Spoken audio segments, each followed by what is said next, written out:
Hello दोस्तों, स्वागत है आपका आपके अपनी YouTube channel OCC by professor में। दोस्तों आज हम लोग पढ़ेंगे मनोविज्ञान को। किसे पढ़ेंगे? मनोविज्ञान। ये मेरा पहला वीडियो है मनोविज्ञान का, जिसको इंग्लिश में साइकोलॉजी बोलते हैं, आप सभी लोग जानते हैं। और ये बेसिकली आप लोग ये भी जानते होंगे किसके लिए बन रहा है। तो ये जो लोग भी टेट की, सी टेट की या फिर जूनियर टेट की, अगर मैं जे टेट बोलूँ या फिर जूनियर टेट बोलूँ तो समझ जाइएगा वही आपका जो जूनियर अलग होता है, प्राइमरी अलग होता है। तो मैं जूनियर को अलग बोलता हूँ, जे टेट बोलता हूँ, और प्राइमरी को मैं अक्सर पी टेट करके बोल लेता हूँ, यानी कि प्राइमरी टेट। तो अगर मैं जे टेट बोलूँ तो समझिएगा जूनियर टेट की बात कर रहा हूँ, अगर मैं पी टेट बोलूँ तो समझिएगा प्राइमरी टेट की बात कर रहा हूँ। और पूरा अगर मैं ओवरऑल की बात करूँ तो टेट। ठीक है, तो टेट की जो लोग भी तैयारी कर रहे हैं तो उसके अंदर आप लोग जानते हैं बहुत ही इंपॉर्टेंट सब्जेक्ट आपका है साइकोलॉजी। हालांकि क्वेश्चंस उतने ही आते हैं जितने बाकी के सेक्शन से आते हैं, 30 ही क्वेश्चंस उससे भी आते हैं, 30 ही बाकी सेक्शन से भी आते हैं, बाकी के सब्जेक्ट से भी आते हैं। तो इंपॉर्टेंस अगर देखी जाए तो बिल्कुल इक्वल है ना।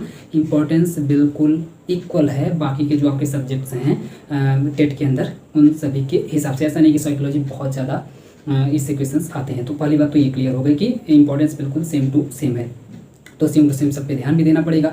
और दूसरी बात है कि थोड़ा सा जटिल आप लोगों को देखने के में लगता है। जब मैं बहुत लोगों से सुनता हूँ तो लोग सीधे अगर मुझसे पूछ रहे हैं कि किसकी तैयारी कर रहे हो, मैं बोला टेट की तैयारी कर रहा हूँ, तो सीधे आप कुछ नहीं पूछेंगे, सीधे पूछेंगे मनोविज्ञान की तैयारी कैसे कर रहे हो, मनोविज्ञान की तैयारी कहाँ से कर रहे हो, मनोविज्ञान की तैयारी किस बुक से कर रहे हो, मनोविज्ञान की तैयारी किस टीचर से कर रहे हो। मतलब सीधे मनोविज्ञान के ऊपर अटैक होता है। साइकोलॉजी आप कहाँ से पढ़ रहे हैं, कैसे तैयार कर रहे हैं, सीधे सीधे अटैक यहाँ पर होता है।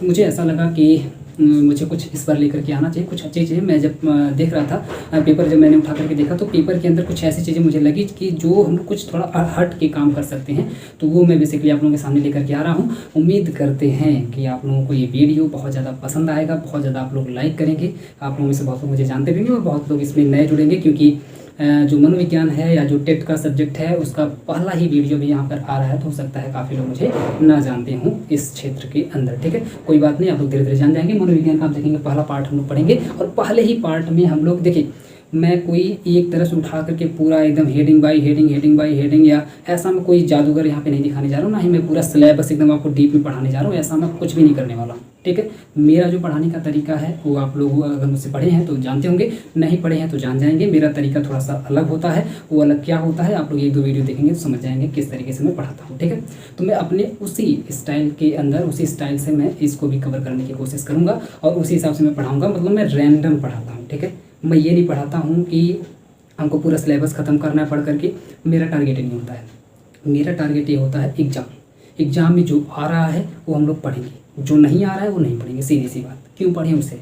ठीक है, क्योंकि हमको सीधे सीधे एग्जाम क्वालिफाई करना है। हाँ, उससे अगर आपको पूरा ज्ञान चाहिए, आपको अगर पढ़ना है तो आप ढेर सारी बुक्स उठा करके लेके आइए मनोविज्ञान की, और दिन रात पढ़िए। आपको बहुत सारा उसमें से नॉलेज मिलेगा, बहुत सारा आपको ज्ञान मिल जाएगा। लेकिन अभी हम लोग का जो टारगेट यहाँ पर है, यहाँ पर चलो वीडियो खोल करके पूरा अपना टाइम दे रहे हैं, तो सिर्फ इसीलिए टाइम दे रहे हैं ताकि आप क्वालिफाई हो सके। तो यहाँ पर मेरा भी सिर्फ इतना सा ही पर्पज़ है कि आप क्वालिफाई हो सके, दैट्स इट।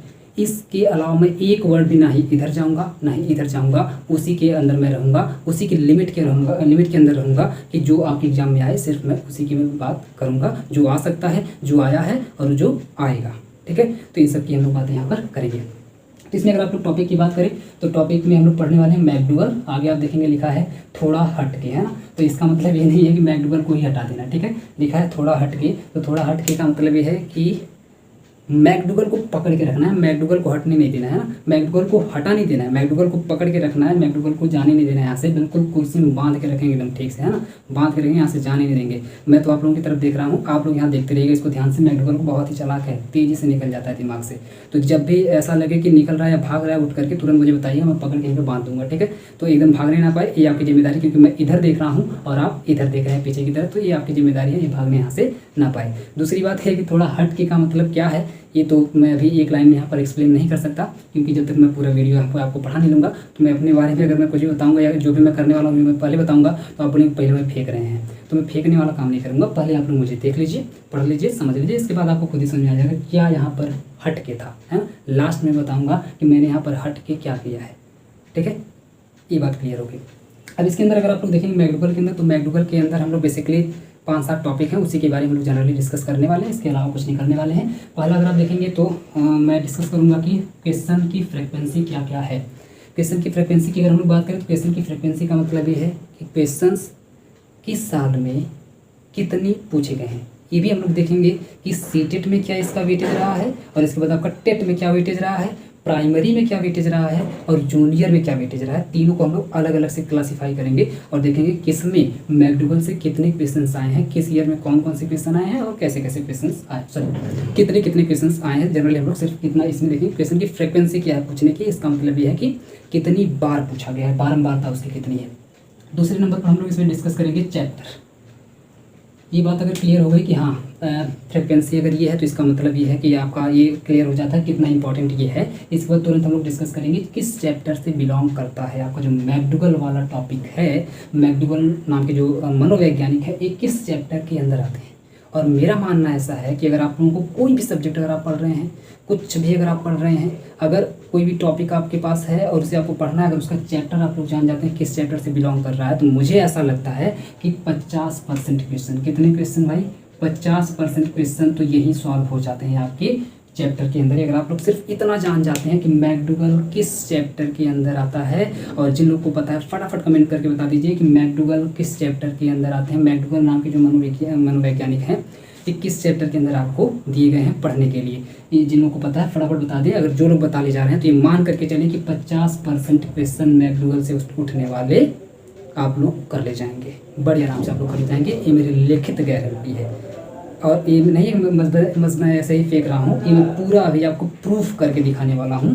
पूरा एक एक डेटा मैं आपको आज यहाँ पर देने वाला हूँ कि किस तरीके से 50% आपका काम करेगा। बस आपको अगर आप लोग जान गए हैं तो बाकी 50% में ही आपको थोड़ी सी मेहनत करनी है, एक एक क्वेश्चन की एनालिसिस करनी है और सारी चीज़ें देखनी है। ठीक है, ये हो गया। इसके बाद हम लोग देखेंगे मैकडूगल। तीसरे नंबर पर हम लोग देखेंगे, तीसरे पॉइंट पर, कि मैकडूगल एक्चुअल में है क्या, मैकडूगल का सिद्धांत क्या है, मैकडूगल ने क्या क्या किया है, कौन कौन सा ऐसा घोटाला किया है कि इसको यहाँ पे ला करके पढ़ना पड़ रहा है ना। मनोवैज्ञानिक जो है मैकडूगल, इन्होंने क्या क्या ऐसा कर दिया, कौन कौन सा इन्होंने ऐसा कांड कर दिया, क्या क्या इन्होंने दे दिया है, क्या ऐसा कर दिया है कि यहाँ पर ला करके इनको पढ़ना पड़ रहा है। तो इनके बारे में थोड़ा सा बेसिक से चीज़ें हम लोग जानेंगे, और बेसिक नहीं, हालांकि वही एग्जाम के पॉइंट ऑफ व्यू से इंपॉर्टेंट हुई है। मैंने पहले ही बोला कि मैं ना ही थोड़ा इधर जाऊँगा ना ही थोड़ा उधर जाऊँगा, उतनी ही बात करूँगा जितना आपके एग्जाम के लिए फ़ायदेमंद होगी। आपका टाइम वेस्ट बिल्कुल नहीं होने वाला है। नेक्स्ट पॉइंट में हम लोग समझेंगे कि क्वेश्चन, ठीक है, यही आपका सबसे बड़ा फेज इसमें होने वाला है कि जो चौथा पॉइंट आपका है क्वेश्चन वाला, कि क्वेश्चंस किस तरीके के पूछे गए हैं मैकडूगल के अंदर। अब जैसा कि मैंने आपको बोला कि हम लोग तीनों को अलग अलग सेपरेट करके पढ़ेंगे कि टेट में भी प्राइमरी के अंदर कैसे क्वेश्चन्स आए हैं, जूनियर के अंदर कैसे क्वेश्चन्स आए हैं और सीटेट के अंदर कैसे क्वेश्चन्स आए हैं। तो ऑब्वियस सी बात है 2011 से लेकर के और अब तक 2020 तक के अगर आप सभी प्रीवियस ईयर पेपर्स को एक ही वीडियो के अंदर अगर आप इंक्लूड करेंगे, वो भी प्राइमरी का भी एक ही वीडियो के अंदर, जूनियर का भी एक ही वीडियो के अंदर और सीटेट का भी एक ही वीडियो के अंदर, जो कि इसी वीडियो के अंदर मैं इंक्लूड करने वाला हूँ, तो ऑब्वियस सी बात है जो आपका वीडियो है थोड़ा सा लंबा बनने वाला है। तो यहाँ पर ज़रूरत है आपके धैर्य की, और मुझे ऐसा लगता है कि अगर आप लोग धैर्य बना नहीं सकते तो ऑब्वियस सी बात है आप लोग क्वालिफाई भी नहीं कर सकते। अगर आपको क्वालिफाई करना है तो ऑब्वियस सी बात है आपके अंदर इतना पेशेंस तो होना चाहिए, इतना धैर्य तो आपके अंदर होना ही चाहिए, नहीं तो फिर वैसे ही आप लोग डिस्क्वालीफाई पहले ही हो गए। तो इतना मुझे लगता है कि आपके अंदर धैर्य पहले से ही होगा, इतना क्या इससे ज़्यादा होगा, ये मुझे पता है। ठीक है, आगे बढ़ते हैं। आगे अगर हम लोग बढ़े तो इंपॉर्टेंट पॉइंट को डिस्कस करेंगे इसके बाद कि इस वीडियो के अंदर देखिए जैसे जैसे हम लोग क्वेश्चंस को देखते जाएंगे तो क्वेश्चंस के अंदर क्या इंपॉर्टेंट पॉइंट्स निकल करके आ रहे हैं, उन इंपॉर्टेंट पॉइंट्स को मैं यहाँ पर नोट करता जाऊँगा और आप लोग स्क्रीनशॉट लेते जाइएगा। वो हम लोग यहाँ पर तुरंत डिस्कस करके चले जाएंगे। इस पूरे वीडियो के अंदर कितने इंपॉर्टेंट पॉइंट्स निकल करके आ रहे हैं वो सारी चीज़ें हम लोग इसमें देखेंगे। सिर्फ इंपॉर्टेंट पॉइंट का मतलब एक वर्ड दो वर्ड ऐसे करके मैं लिखूँगा, कोई थियरी कोई सिद्धांत यहाँ पर मैं नहीं लिखने वाला हूँ। आगे अगर हम लोग बढ़ेंगे तो पॉइंट नंबर 6 में हम लोग देखेंगे हाउ टू लर्न इट। ठीक है, चलिए यहाँ तक आते आते तो आपकी बात लगभग ख़त्म से ही हो जाएगी कि मैकडूगल क्या है, इसके पूछने की फ्रीक्वेंसी क्या है, किस किस तरीके के क्वेश्चंस आए हुए हैं और इसके इंपॉर्टेंट पॉइंट्स क्या हैं। तो अब बात यहाँ पर आ जाती है कि हम लोग हम लोग इसे याद कैसे रखें, हाउ टू लर्न इट, इस मैकडूगल वाले टॉपिक को हम लोग कैसे याद रखें, इस पर हम लोग थोड़ी सी बात करेंगे। और इसके जस्ट बाद हम लोग बात करेंगे यूज इन एलिमिनेशन। ठीक है, इसके तुरंत बाद हम लोग पॉइंट नंबर 7 में बात करेंगे यूज इन एलिमिनेशन का मतलब ये है कि ये ऐसा मत सोचिएगा, अभी मैं जब आपको डेटा दूंगा तो ऐसा मत सोचिएगा बस एक ही क्वेश्चन पूछा, ये तो एक भी नहीं क्वेश्चन पूछा, यहाँ पर तो 2 क्वेश्चन से पूछा 30 में से, तो इससे क्या होने जाने वाला है, इतना मत समझिएगा, क्योंकि एक ही टॉपिक का इस्तेमाल मैं आपको बताऊंगा कि 1-2 क्वेश्चन तो सीधे सीधे स्ट्रेट यहीं से आएंगे, बाकी 1-2 क्वेश्चन आपको ऐसे मिल जाएंगे जिसमें आप यूज ऑफ एलिमिनेशन में इसी टॉपिक का इसी वीडियो का भी इस्तेमाल बड़े आराम से कर सकते हैं और बाकी के क्वेश्चन भी सॉल्व कर सकते हैं जो कि मैकडूगल से नहीं पूछे गए हैं। ये चमत्कार आप कैसे करेंगे ये हम लोग देखेंगे यूजिंग एलिमिनेशन में, जो कि मैं आपको जब क्वेश्चंस दिखाऊंगा तो उसी में मैं आपको धीरे धीरे बताता चला जाऊंगा, ठीक है, यूजिंग एलिमिनेशन। नेक्स्ट हम लोग का जो सबसे लास्ट पॉइंट रहेगा वो रहेगा रिवीजन का सेशन, यानी कि पूरी वीडियो के अंदर जो भी बातें हम लोग सीखे हैं, जो भी बातें हम लोग पढ़े हैं, उस पूरी वीडियो को हम लोग रिवाइज करेंगे। और रिवाइज का मतलब ये नहीं पूरा एकदम बैठ करके ये पढ़े ये पढ़े ये पढ़े ये पढ़े पूरा लंबा चौड़ा रिवाइज करने लगेंगे, ऐसा कुछ नहीं। सिर्फ एक लाइन लिखा है, इन वन लाइन। इसका मतलब ये हुआ कि एक लाइन के अंदर आप देखेंगे पूरा वीडियो कितने घंटे का बनेगा और कितना लंबा बनेगा मुझे नहीं मालूम अभी, लेकिन पूरे वीडियो को मैं सिर्फ एक लाइन के अंदर ख़त्म करूँगा, छोटी सी एक लाइन के अंदर मैं ख़त्म करने वाला हूँ पूरे के पूरे वीडियो को सबसे लास्ट में। ये चमत्कार कैसे होगा ये अगर आपको देखना है तो आप प्लीज़ वीडियो को लास्ट तक देखते रहिएगा, ठीक है। अब हम लोग बात करते हैं इस पूरे चैप्टर की, शुरू से इसको स्टार्ट कर लेते हैं और समझने की कोशिश करते हैं स्टेप बाय स्टेप। चलिए अब बात करते हैं अपने सबसे पहले पॉइंट की। सबसे पहला पॉइंट आप लोग जानते हैं कि क्या है, क्वेश्चन ऑफ फ्रीक्वेंसी, ठीक है, फ्रीक्वेंसी ऑफ क्वेश्चन की बारंबारता क्या है, पूछने के किस तरीके कितनी बार क्वेश्चन आपके एग्जाम में पूछे गए हैं। तो सबसे पहले देखिए मेरे पास पूरे यहाँ पे आप देख सकते हैं पूरा डेटा मैंने निकाल करके रखा हुआ बकायदे कि कब कब क्वेश्चन आपके एग्जाम में पूछे गए हैं। टेट का भी है, जूनियर टेट का भी है, टेट का मतलब आपका पी टेट यानी कि प्राइमरी टेट, जूनियर टेट और सी टेट, तीनों का मैंने निकाल करके रखा हुआ है। और हर साल जो पेपर हुए हैं सभी साल के एक एक क्वेश्चन को मैंने एनालिसिस करके देखा है कि कब कब क्वेश्चंस यहाँ से इस चैप्टर से या फिर इस टॉपिक से बनाए गए हैं, ठीक है। तो इसके अगर मैं सबसे पहले क्वेश्चन ऑफ फ्रीक्वेंसी की बात कर लूँ, फ्रीक्वेंसी ऑफ क्वेश्चन की अगर मैं बात करूँ इसकी कि कितनी बार क्वेश्चन पूछे गए हैं, तो मैं यहाँ पर लिखते जा रहा हूँ, आप लोग बाद में स्क्रीनशॉट ले लीजिएगा। आपके पास एक डेटा रहेगा कि हाँ ये आपका जो क्वेश्चन है इसका वेटेज कितना रहा है आपके एग्जाम में, आप कौन से वाले के मूड में है निकालने के लिए, प्राइमरी निकालने के मूड में है, जूनियर निकालने के मूड में है या फिर सी टेट निकालने के मूड में है, तो उसी हिसाब से आपको इस टॉपिक को लेना है, ठीक है। सबसे पहले हम लोग बात करते हैं टेट, और टेट का मतलब मैं बात कर रहा हूँ पी टेट का मतलब आप समझ सकते हैं, पी टेट का मतलब प्राइमरी टेट, ठीक है। इसमें अगर मैं बात करूँ 2011 की, तो 2011 में आप देखेंगे टोटल 3 क्वेश्चन पूछे गए थे। कितने क्वेश्चन पूछे गए थे? 3 क्वेश्चन पूछ लिया गया था सिर्फ एक ही टॉपिक से, जो कि आपका है मैकडूगल वाला टॉपिक। और मैकडूगल वाले अगर मैं टॉपिक की बात कर रहा हूँ तो मैं अभी चैप्टर की भी बात करूँगा। ये जिस चैप्टर से बिलोंग करते हैं मैकडूगल जिस चैप्टर से बिलोंग करते हैं उस पूरे चैप्टर की मैं बात कर रहा हूँ। उस चैप्टर और मैकडूगल को मिला करके टोटल 3 क्वेश्चन आप देखेंगे यहाँ से पूछ लिए गए थे, आपके एग्जाम में यहाँ से पूछ लिए गए थे, पहली बात। दूसरी बात अगर मैं यहाँ पे बात करूँ कौन कौन से क्वेश्चन, तो अगर आपके पास देखिए यूथ का पब्लिकेशन होगा, यूथ पब्लिकेशन की अगर आपके पास बुक होगी, तो मैं यहाँ पर क्वेश्चंस को नोट नहीं किया हूँ क्योंकि नोट करने में काफ़ी ज़्यादा टाइम लगता, तो मैं डायरेक्टली आपको बुक से क्वेश्चन दिखाने वाला हूँ। तो मैं मान के चल रहा हूँ कि आप लोगों के पास अगर आप लोग इतने जागरूक हैं पढ़ने में, तो अब ऐसी बात आपके पास प्रीवियस ईयर तो होगा ही होगा, जिनके पास नहीं है वो लोग ले लें। और मेरे पास जनरली यूथ पब्लिकेशन का है, और यूथ में जो मैं बताऊंगा तो इसमें आपको मैं सीधे क्वेश्चन भी बता सकता हूँ कि कौन सा क्वेश्चन नंबर पूछा गया था, तो आपको खोजना नहीं पड़ेगा, ठीक है। तो क्वेश्चन नंबर की अगर मैं बात करूँ यूथ पब्लिकेशन के हिसाब से, तो आप देखिए एक बात ध्यान दीजिएगा, ये जो मैं क्वेश्चन नंबर बताने जा रहा हूँ ये अगर आपके पास यूथ पब्लिकेशन का नहीं है, किसी दूसरे पब्लिकेशन का है, तो हो सकता है उसमें कोई दूसरा सेट अगर वो डाले होंगे तो क्वेश्चन नंबर मैच नहीं होगा। मैं बता दूं क्वेश्चन नंबर मैच नहीं होगा, लेकिन क्वेश्चन उस सेट के अंदर होगा ज़रूर, हो सकता है कोई ये अलग अलग हो सकता है, किसी दूसरे क्वेश्चन नंबर पर हो सकता है। अगर मैं इसकी बात करूं तो याद रखिए क्वेश्चन नंबर 4 2011 का, क्वेश्चन नंबर 4, क्वेश्चन नंबर 20 और क्वेश्चन नंबर 21, 3 क्वेश्चन आप देखेंगे 2011 में आपसे पूछ लिया गया था। और इसके बाद अगर मैं बात करूँ नेक्स्ट 2012 में आप जानते हैं नहीं हुआ था। 2013 की अगर मैं बात करूँ तो फिर से 3 क्वेश्चन सोच लीजिए, टेट वालों ध्यान से देखिए, ठीक है। 2011 में 3 क्वेश्चन, 2013 में 2012 में नहीं हुआ था, 2013 में फिर से 3 क्वेश्चन। और 3 क्वेश्चन कौन कौन से थे, तो आप देखेंगे क्वेश्चन नंबर 14, क्वेश्चन नंबर 15 और क्वेश्चन नंबर 27, ठीक है। ये आप जाकर के देख लीजिएगा, या फिर अगर आपके पास हो तो आप लोग खोल करके बैठिए यूथ पब्लिकेशन का जो प्रीवियस ईयर है, आपको तुरंत दिखाई दे जाएगा मैं किस क्वेश्चन की बात कर रहा हूँ, ठीक है। तो 2013 का ये 2014 में थोड़ा सा आप लोग सैड हो सकते हैं क्योंकि 2014 में सिर्फ एक ही क्वेश्चन आपसे पूछा गया था, और वो क्वेश्चन नंबर की अगर मैं बात करूँ तो क्वेश्चन नंबर पहला है, क्वेश्चन नंबर 1 ही है जो आपसे पूछ लिया गया था इस वाले चैप्टर या फिर मैकडूगल से। वो कौन सा क्वेश्चन है मैं आपको आगे दिखाऊंगा अभी। फिर 2014 के बाद 15 में नहीं पूछा गया, 15 में पेपर नहीं हुआ था। 2016 की अगर मैं बात करूँ, और 2016 में आप जानते हैं 2 बार पेपर हुआ था, तो 2016 की फरवरी की मैं बात कर रहा हूँ, ठीक है, फरवरी 2016, जो फरवरी 2016 में पेपर हुआ था उसमें आप देखेंगे तो फरवरी 2016 में भी सिर्फ एक क्वेश्चन ही पूछा गया है, और वो क्वेश्चन नंबर 5 है। क्वेश्चन नंबर क्या है? 5 है। इसके बाद आप जानते हैं दिसंबर 2016 में आपका पेपर हुआ था, 2016 में 2 बार पेपर हुआ था, फरवरी में और दिसंबर में। तो दिसंबर की अगर मैं बात करूँ तो दिसंबर में भी एक ही क्वेश्चन पूछा गया था, और आप देखेंगे क्वेश्चन नंबर आपका 10, दिसंबर 2016 में क्वेश्चन नंबर 10 आप जाकर के देखिएगा, लेकर के बैठे होंगे तो मैच करिए, ये देख लीजिए पूछा गया है कि नहीं पूछा गया है।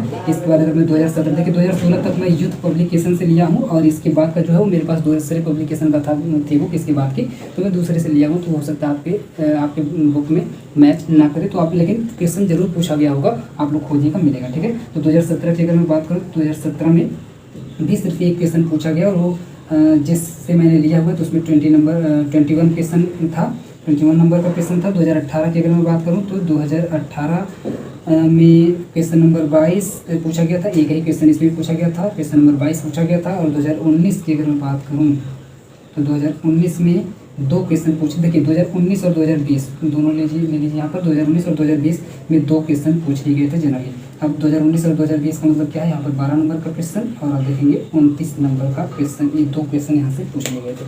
और बोलेंगे सर यहाँ पर ये 2019-20 का क्या मतलब है, तो 2019 में मेरे ख्याल से शायद फॉर्म अप्लाई हुआ था, और 2020 में पेपर हुआ था। इसको थोड़ा सा आप लोग देख लीजिएगा, मेरे पास जो डेटा था तो यही था कि 2019 में पेपर अप्लाई हुआ था शायद, और जनवरी 2020 में पेपर हुआ था। तो उसमें 2 क्वेश्चन यहाँ पर जनरली पूछ लिया गया था आपसे, ठीक है, 2 क्वेश्चन आपसे पूछ लिया गया था। तो अब आप देख लीजिए वेटेज अपना, अगर आप टेट की तैयारी कर रहे हैं तो आप देख लीजिए शुरुआत का जो पेपर हुआ था उसमें 3 क्वेश्चन उठा के डाल दिया। बाकी का जो इसका अपना एक फैशन चल रहा था, वो फैशन ये था बीच में एक क्वेश्चन बिल्कुल फिक्स रहता था कि यहाँ से आएगा ही आएगा। लेकिन अभी तक ये चीज़ तो क्लियर है कि ऐसा कभी नहीं हुआ कि जब टेट में एक भी क्वेश्चन इस चैप्टर से या इस टॉपिक से ना पूछा हो, ऐसा कभी नहीं हुआ। हाँ, आगे आते आते आप देखेंगे 2019-20 में तो बढ़ ही गया है, 2 क्वेश्चन हो गया है। तो अब आगे का जो होने वाला 2021 का जो अभी आपका होने वाला 25 जुलाई को जो आपका पेपर होने वाला है, 25 जुलाई 2021 को, अब उसमें कितना वेटेज इसका रखने वाला है मुझे नहीं मालूम, लेकिन अब आप लोग अंदाज़ा खुद लगा सकते हैं। हाँ, लेकिन इतना अंदाजा आप लगा सकते हैं कि 1 से तो कम नहीं पूछेगा। ऐसा हो नहीं सकता कि यहाँ से क्वेश्चन ना पूछे, पहली बात, क्योंकि इसका पूरा ट्रेंड रहा है, ऐसा नहीं कर सकता। अगर ऐसा करना होता तो यहाँ पर बढ़ाता नहीं, पहली बात। दूसरी बात है, एक क्वेश्चन अगर फिक्स आएगा, ये तो आपके दिमाग में क्लियर होगा। अगर ज़्यादा से ज़्यादा अगर बढ़ाने की कोशिश करेगा तो मैक्सिमम क्वेश्चन बढ़ा करके 3 क्वेश्चन तक इसको कर सकता है, क्योंकि 2 बार यहाँ पर 3 क्वेश्चन भी पूछ लिया। हालांकि पुराना है, आप बोल सकते हैं पहले पूछता था थोड़ी पूछेगा, तो ऐसा बोल सकते हैं। लेकिन हाँ, अगर आप एक मैक्सिमम पूछना चाहें सर मैक्सिमम कितने क्वेश्चन यहाँ से आ सकते हैं, तो मैं बता सकता हूँ कि जो डेटा है उसके आधार पर कि 3 क्वेश्चन से ज़्यादा तो नहीं आएगा। हाँ, 3 क्वेश्चन तक बढ़ाया जा सकता है, क्योंकि यहाँ पर 2 क्वेश्चन देखेंगे बढ़ा लिया है, ठीक है, 2 क्वेश्चन यहाँ पर कर दिया तो 3 भी कर सकता है, इसमें कोई डाउट नहीं है, इतना याद रखिएगा। तो 1 से 3 क्वेश्चन के लिए आपको बिल्कुल तैयार रहना है इस टॉपिक के लिए। मतलब आज अगर आप लोग इस पूरी वीडियो को ठीक से देख लेते हैं तो 1 से 3 क्वेश्चन, अब डिपेंड करेगा आपकी किस्मत पर कि कौन कितना क्वेश्चन आता है इस चैप्टर से। 1 से 3 क्वेश्चन आपका यहाँ से फिक्स हो जाता है, जो कि डायरेक्ट इसी चैप्टर से आएंगे, और मैं लिख करके दे सकता हूँ कि आपका आज के बाद इस चैप्टर से कोई भी क्वेश्चन गलत नहीं होगा। अगर गलत हो गया तो आप मुझसे कहिएगा, 100% गलत नहीं होगा, मैं लिख करके दे सकता हूँ, ठीक है, पहली बात। तो ये आपके पास हो गया टेट का डेटा कि टेट में क्या इसका वेटेज है, और उसमें भी प्राइमरी, जो लोग प्राइमरी के लिए सोच रहे हैं मैं उनकी बात कर रहा हूँ। प्राइमरी टेट का ये डेटा हम लोग के पास यहाँ पे इतना है। इसका आप लोग स्क्रीनशॉट लेना चाहें तो ले लीजिए, इसका स्क्रीनशॉट लेना चाहें तो आप लोग ले सकते हैं। मैं इसको मिटाने चल रहा हूँ, ठीक है, इधर से।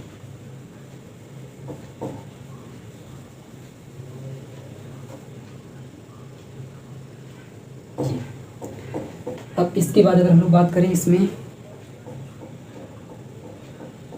जूनियर टेट की, ठीक है, जूनियर टेट को मैं जे टेट लिख देता हूँ। जे टेट का मतलब जूनियर टेट की अगर हम लोग बात करें तो जूनियर टेट में देखिए क्या वेटेज है। जो लोग जूनियर के लिए सोच रहे हैं या फिर जो दोनों के लिए सोच रहे हैं तो उनके लिए भी जरूरी हो जाता है। जूनियर टेट की अगर हम इसमें बात करें तो 2011 में आप देखेंगे 2 क्वेश्चन पूछ लिया है, और ये भी यूथ पब्लिकेशन के हिसाब से, पूरा डेटा यूथ पब्लिकेशन के हिसाब से रहने वाला है, ठीक है, इस बार। तो आप लोग आराम से जाकर के उसमें मैच कर सकते हैं, कोई दिक्कत नहीं होगी। 2011 में आप जाकर के मैच करिएगा 2 क्वेश्चन नंबर 4 और क्वेश्चन नंबर 24। मैं यहाँ पे क्वेश्चन नंबर इसलिए बता रहा हूँ क्योंकि कुछ क्वेश्चन ऐसे थोड़े से घुमा करके दिए हुए हैं, नॉर्मली अगर आप देखेंगे तो पकड़ नहीं पाएंगे। हो सकता है एक आध क्वेश्चन आपके माइंड से फिसल जाए या देखने में भ्रम हो जाए या फिसल जाए, तो आपका आंसर तो होता है 2 क्वेश्चन पूछा है, यहाँ पे एक ही क्वेश्चन पूछा है, ऐसा आप बोल सकते हैं। या फिर बोलेंगे यहाँ तो ये भी क्वेश्चन नहीं पूछा है, कुछ क्वेश्चन थोड़ा सा घुमा करके दिया। क्यों घुमाया है मैं भी आगे बताने वाला हूँ, कौन सा क्वेश्चन घुमाया हुआ, ठीक है। लीजिए दूसरी बात, 2013 में देखिए, 2011 में हुआ था, इसके बाद 2013 में हुआ था। 2013 में आप देखेंगे एक ही क्वेश्चन पूछा है और क्वेश्चन नंबर 9 है। कौन सा है, क्वेश्चन नंबर 19 है, क्वेश्चन नंबर 19 है। नेक्स्ट 2014 की अगर हम लोग बात करें, 2014 में भी आप देखेंगे 2 क्वेश्चन पूछा हुआ है, और ये 2 क्वेश्चन कौन सा है, क्वेश्चन नंबर 7, क्वेश्चन नंबर 26, ये हो गया। 2016 अगर फरवरी की बात करें तो ध्यान दीजिएगा 2016 में 0, यानी कोई क्वेश्चन नहीं पूछा हुआ है 2016 फरवरी की मैं बात कर रहा हूँ। लेकिन आप देखेंगे हाँ 2016 दिसंबर की अगर मैं बात करूँ तो यहाँ पर भी कोई क्वेश्चन नहीं पूछा है, 0 कर दिया है।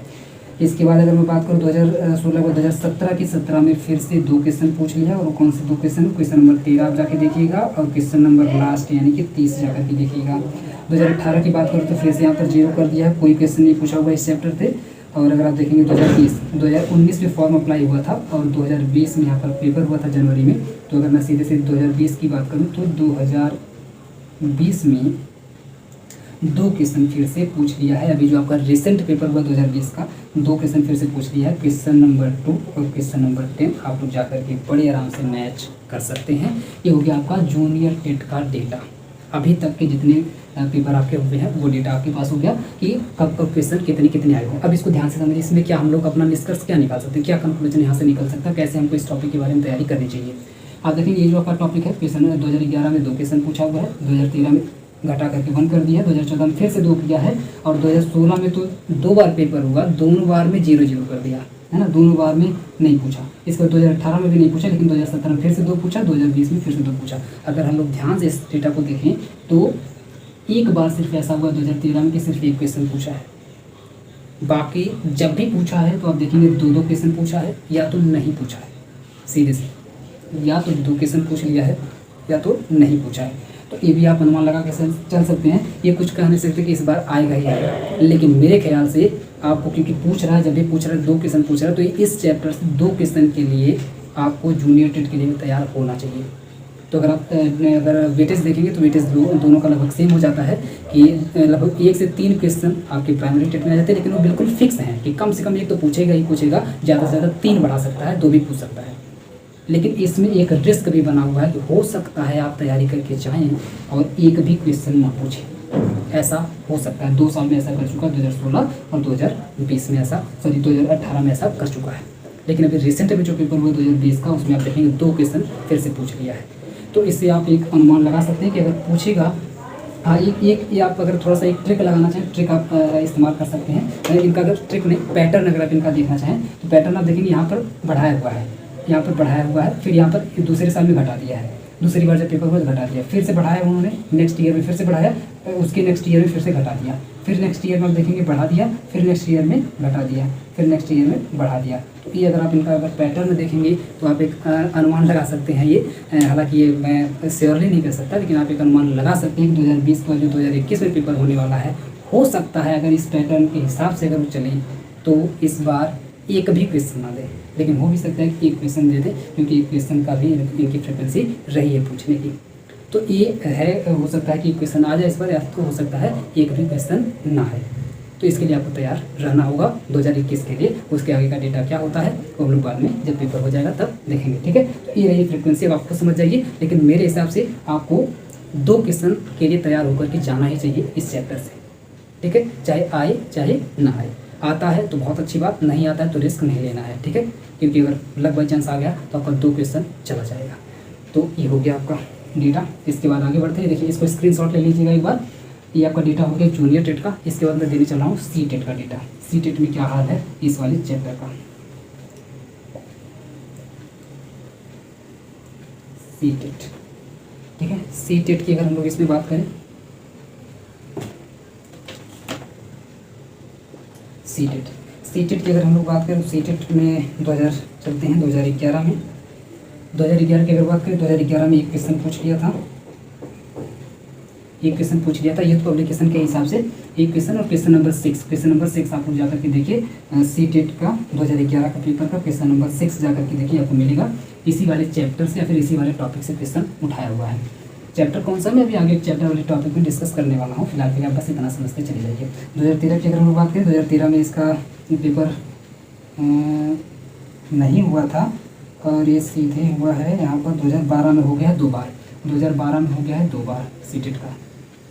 2012 में एक हुआ था जनवरी में और एक हुआ था 2012 नवंबर में, ठीक है, जाके देखिएगा ये सारे हैं।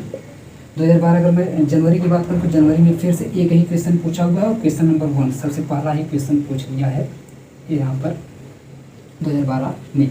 जनवरी में, लेकिन नवंबर की अगर आप बात करें तो नवंबर में 2 क्वेश्चन पूछा हुआ है, नवंबर में फिर से 2 क्वेश्चन पूछा हुआ है। और 2 क्वेश्चन कौन कौन से, तो क्वेश्चन नंबर 4 और क्वेश्चन नंबर 7 आप लोग मैच करते रहिएगा। इसके बाद जो मेरे पास डेटा है 12 के बाद 2013 मिटाना पड़ेगा। 1 सेकेंड, सोइएगा मत, बोर मत होइएगा, ध्यान से सुनते रहिएगा। बहुत ही मज़ेदार डेटा है, इससे आपको पहली बात तो एकदम पता चल जाएगा कि क्या होने वाला है, ठीक है। और ऐसे ही मैं सभी टॉपिक्स को पढ़ाने वाला हूँ, उम्मीद करते हैं आपको पसंद आएगा। अगर नहीं पसंद आएगा तो आप लोग प्लीज़ कमेंट में बताइएगा, मैं रोक दूंगा यहीं पर, इसको आगे नहीं बढ़ाऊँगा, ठीक है। आगे देखते हैं, क्योंकि इसमें काफ़ी ज़्यादा मेहनत लगी है, इतना पूरा एनालिसिस करने में, इतनी चीज़ें निकालने में, तो मेहनत क्यों करूँ अगर आपको कोई फ़ायदा नहीं हो रहा है। तो इसमें आप देखें 2013 में 0 क्वेश्चन, कोई क्वेश्चन नहीं पूछा था। 2014 में की अगर हम लोग बात करें 2014 की, तो 2014 में भी दो बार पेपर हुआ था। 2014 में भी 2 बार पेपर हुआ था, एक फरवरी में एक सितंबर में। एक देखेंगे फरवरी में हुआ था और एक हुआ था सितंबर में। फरवरी वाले 2014 की अगर बात करें तो फरवरी में आप देखेंगे एक क्वेश्चन पूछ लिया था, जबकि सितंबर में कोई क्वेश्चन नहीं पूछा था। और ये जो एक क्वेश्चन पूछा हुआ है, क्वेश्चन नंबर 29 पूछा हुआ है, ठीक है, क्वेश्चन नंबर 29 2014 का ये है। फिर 2015 में भी 2 बार हुआ, और आप जानते हैं ये 2 बार होता ही है। और ये कब हुआ है, 2015 का आप देखेंगे फरवरी और सितंबर फिर से, फरवरी और सितंबर फिर से ये 2 बार हुआ है। और फरवरी की अगर मैं बात करूँ तो फरवरी में कोई क्वेश्चन, सॉरी हाँ, फरवरी 2015 में कोई क्वेश्चन नहीं, और सितंबर 2015 में भी कोई क्वेश्चन नहीं पूछा है, यानी कि 0 क्वेश्चन इधर से हटा ही दिया है, बिल्कुल गायब कर दिया है। इसको 2016 में जब 2 बार हुआ, 2016 और 2016, फिर वही बात फरवरी और सितंबर 2 बार ही पेपर होता है, आप जानते हैं। अगर इसकी मैं बात करूँ 2016 की फरवरी और सितंबर की, तो फरवरी में आप देखेंगे एक क्वेश्चन पूछा था, क्वेश्चन नंबर 24, जबकि यहाँ पर 0 कर दिया था, फिर से कम कर दिया था, कम क्या खत्म ही कर दिया था, ठीक है। 2018 में एक ही बार पेपर हुआ था, और वो भी हुआ था दिसंबर में, ठीक है, दिसंबर 2018। दिसंबर 2018 की अगर बात करें तो दिसंबर 2018 में कोई क्वेश्चन नहीं पूछा था, 0 कर दिया था। 2019 की बात कर रहे थे, 2019 में 2 बार हुआ था, 2019, और 2019 में हुआ था आपका 1 जुलाई में, 1 दिसंबर में हुआ था। ये आपका जुलाई और ये आपका दिसंबर। अगर मैं जुलाई वाले की बात करूँ तो जुलाई वाले में एक क्वेश्चन पूछा है, क्वेश्चन नंबर 13वां आपका, और यहाँ पर भी एक क्वेश्चन पूछा है, क्वेश्चन नंबर 4वां, यानी कि चौथा क्वेश्चन आपका पूछा हुआ है ये। और 2020 का जो भी हुआ है वो मेरे पास पेपर अभी अवेलेबल नहीं है, ठीक है। ये 2019 तक का डेटा आपका आपके सामने है। 2020 का अगर आपके पास होगा तो आप लोग उसको देख लीजिएगा। माफ़ी चाहेंगे, नेक्स्ट जो वीडियो बनेगा मनोविज्ञान का, तो उसमें कोशिश करेंगे 2020 वाला भी इंक्लूड कर लें। अभी फिलहाल के लिए मेरे पास इसका नहीं था, ठीक है।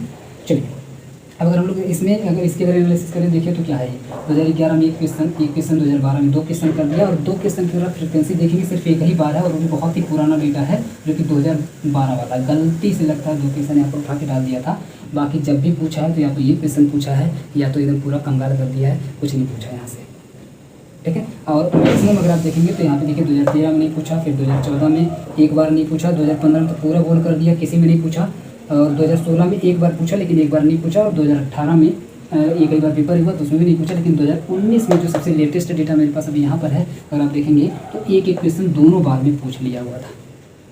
तो यहाँ पर भी आप वही सेम जूनियर टेट का वाला अनुमान लगा सकते हैं कि जूनियर टेट के हिसाब से ही समझिए, यहाँ पर भी पूछ रहा है कि एक क्वेश्चन आ सकता है, वैसे 2 क्वेश्चन आने की संभावना बहुत ही कम है। हालांकि एक बार पूछा हुआ है तो कोई जरूरी नहीं है, 2 क्वेश्चन भी बढ़ा सकता है। तो 1 से 2 क्वेश्चन के लिए मेरे हिसाब से आपको कम से कम 1 क्वेश्चन के लिए इसमें भी तैयार होकर के सीटेट के लिए भी जाना चाहिए, इस टॉपिक या फिर इस चैप्टर से। हर साल जाना चाहिए, हमेशा जाना चाहिए, जब भी पेपर होता है हमेशा जाना चाहिए, क्योंकि आप देख सकते हैं कोई ज़रूरी नहीं है कि ना पूछे, दोनों बार जो 6-6 महीने पेपर होता है, दोनों बार में ये आप देखेंगे पूछ सकता है। यहाँ पर इन्होंने प्रमाण दिए कि हम दोनों बार भी पूछ सकते हैं, हम चाहें तो दोनों बार नहीं भी पूछ सकते हैं, तो ये उनकी मर्जी है। तो आप अपनी मर्जी यहाँ पे नहीं चला सकते हैं, इसलिए आपको तैयार होकर के 1 से 2 क्वेश्चन के लिए यहाँ पर भी जाना चाहिए। तो अब आप समझ सकते हैं कि आपका आप जो चैप्टर पढ़ने वाले हैं ये कितना इंपॉर्टेंट होने वाला है आपके लिए। इतना तो समझ में आ गया होगा कि ये चैप्टर में या ये टॉपिक मैं यहाँ पर क्यों आप लोगों के लिए लेकर के आया हूँ। तो ये फ्रिक्वेंसी देखने के बाद आपको समझ आ जाएगा, हाँ भाई ये पढ़ना तो चाहिए, है ना। तो इसलिए पढ़ना चाहिए, अगर तो पढ़ सकते हैं हम लोग। एक बार स्क्रीनशॉट आप लोग चाहें तो इसको ले सकते हैं, आपके पास डेटा मौजूद रहेगा। क्वेश्चन नंबर के साथ मैंने बताया हुआ है, आप लोग जाकर के बकायदे मैच कर सकते हैं यूथ पब्लिकेशन वाली बुक के अंदर भी। मैं वैसे सारे क्वेश्चन भी दिखाने वाला हूँ, ऐसी बात नहीं है, लेकिन क्वेश्चन नंबर भी मैंने यहाँ पर नोट करके आपको बता दिया है। ये हो गया डेटा क्वेश्चन की फ्रीक्वेंसी का कि क्या फ्रीक्वेंसी रहने वाली है हमारे एग्जाम के अंदर, और ये टॉपिक कितना ज़्यादा इंपॉर्टेंट है हमारे एग्जाम के अंदर जो भी हम लोग प्रिपेयर कर रहे हैं, चाहे प्राइमरी टेट, जूनियर टेट या फिर सीटेट, किसी के लिए भी अगर हम लोग प्रिपेयर कर रहे हैं तो कितना ज़्यादा इंपॉर्टेंट होने वाला है। तो एक टॉपिक हम लोग ठीक तरीके से आप देखेंगे यहाँ पर डिस्कस कर चुके हैं, डिटेल में पूरा आराम से सांस ले लेकर के हम लोगों ने पूरा डेटा देख लिया है, धैर्य के साथ, पेशेंस के साथ कि कब कब क्वेश्चन कैसे कैसे कितने कितने क्वेश्चंस, कौन कौन से क्वेश्चंस आए हुए हैं। नेक्स्ट अगर हम लोग पॉइंट की बात करें तो नेक्स्ट पॉइंट है चैप्टर, जो कि अपने आप में इम्पॉर्टेंट पॉइंट है। इसमें क्या है कि चैप्टर किस चैप्टर से बिलोंग करता है। अगर आप देखेंगे मैकडूगल, मेनली तो मैं पढ़ाने वाला हूँ आपको मैकडूगल, तो मैकडूगल किस चैप्टर से बिलोंग करता है। तो चैप्टर की अगर मैं बात करूँ तो चैप्टर आपका है, चैप्टर का नाम आपका है, आप देखेंगे अभिप्रेरणा। अगर आप लोग गंगा, ठीक है, गंगा प्रकाशन जानते ही होंगे, बहुत ही फेमस किताब है आपके मनोविज्ञान की, बहुत ही फेमस किताब है गंगा प्रकाशन। तो गंगा प्रकाशन अगर आप लोग पढ़े होंगे तो आप लोगों को मेरे ख्याल से पता होगा कि उसका जो चैप्टर नंबर 16वां है, गंगा प्रकाशन का जो आपका चैप्टर नंबर 16वां है, 16 नंबर चैप्टर आप देखेंगे उसमें अभिप्रेरणा वाला चैप्टर ही है। तो आप लोग बड़े आराम से जाकर के उसको पूरा पढ़ सकते हैं। हालांकि मैंने डेटा वहीं से लिया हुआ है। देखिए बुक वही है, बुक सारी वही है, प्रीवियस ईयर सारे वही है, लेकिन बस पढ़ने का तरीका जो मैंने यहाँ लिखा है थोड़ा हट के, अब आपको थोड़ा थोड़ा समझ आ रहा है मैंने क्या हट के किया हुआ है। मेरे ख्याल से क्या आप लोग ऐसा इस तरीके से डेटा निकाले हुए थे कि कोई भी टॉपिक अगर आप तैयार कर रहे हैं तो उसका वेटेज क्या है, कब कब कितना कितना पूछा है, कौन कौन से टाइप के क्वेश्चंस पूछे हैं, क्या इस सब आपने मेहनत करी है। तो मेरे ख्याल से आप लोगों ने नहीं करी होगी, बहुत ही कम लोगों ने करी होगी, करी भी होगी, तो मेरे ख्याल से कोई नहीं किया होगा। तो इसीलिए मैंने इसका नाम भी रखा है थोड़ा हटके, और इसीलिए मैं आपको यहाँ पर बता दे रहा हूँ। तो सारी चीज़ें तो ऐसे लिखी हुई पड़ी हैं, गंगा प्रकाशन की बुक में भी आप लोग जाकर के पढ़ सकते हैं, सारी चीज़ें आपको मिल जाएंगी बड़े आराम से। इसे टीचर से भी पढ़ सकते हैं, पब्लिकेशन खरीद के आप लोग खुद भी पढ़ सकते हैं। जो मैं क्वेश्चन दिखा रहा हूँ तो मैं यहाँ पे दिखा क्यों रहा हूँ, क्योंकि मैं एक अलग तरीके से दिखा रहा हूँ जो कि आपके दिमाग में बार अगर चढ़ गया, बैठ गया तो नशे की तरह से चढ़ेगा, कभी नहीं उतरेगी। नशे की तरह से चढ़ गया ना, नशे कैसे आपका गाना है याद करिए, मुझे तो याद नहीं आ रहा है, लिख के आप लोग बताइएगा। नशे से चढ़ गई कुड़ी, है ना, नशे से चढ़ गई कुड़ी वाला जो गाना है आपका, उसी तरीके से ये चैप्टर भी आपके दिमाग में चढ़ जाएगा, कभी नहीं उतरेगा, ध्यान दीजिएगा। अभिप्रेरणा की अगर मैं बात करूँ तो अभिप्रेरणा, ठीक है, ये जो आपका चैप्टर है वो अभिप्रेरणा वाले चैप्टर से बिलोंग करता है, जिसको हम लोग इंग्लिश में बोलते हैं मोटिवेशन। क्या बोलते हैं? मोटिवेशन।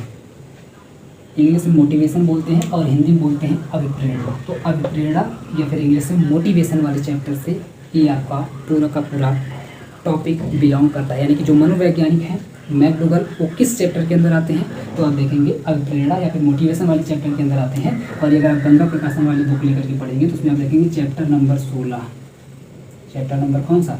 चैप्टर नंबर 16 का मोटिवेशन वाला चैप्टर है। उसमें अगर आप लोग देखेंगे और भी मनोवैज्ञानिक है, ऐसी बात नहीं, 4-5 उसमें और भी हैं, मैं उनकी बात यहाँ पे नहीं कर रहा हूँ, उनको मैं अलग किसी वीडियो में लूँगा। हल है आपके, फायर है आपके, है ना, और भी है, मैकडूगल भी उसी के अंदर है। तो उसमें मैं बस मैं मैकडूगल को लेकर चल रहा हूँ। और अगर आप देखेंगे तो मात्र एक ही दो को वैसे दो को मेनली पूछा गया है, एक तो हल को पूछा गया है और दूसरा आप देखेंगे मैकडूगल को पूछा गया है। और मैकडूगल को सबसे ज़्यादा इस टॉपिक के अंदर पूछा गया है। समझिए पूरा टॉपिक ही मैकडूगल है एक तरीके से, बाकी टॉपिक से आपको यहाँ पर कम ही क्वेश्चन देखने के लिए मिलेंगे, कम क्या मिलेंगे ही नहीं, ठीक है।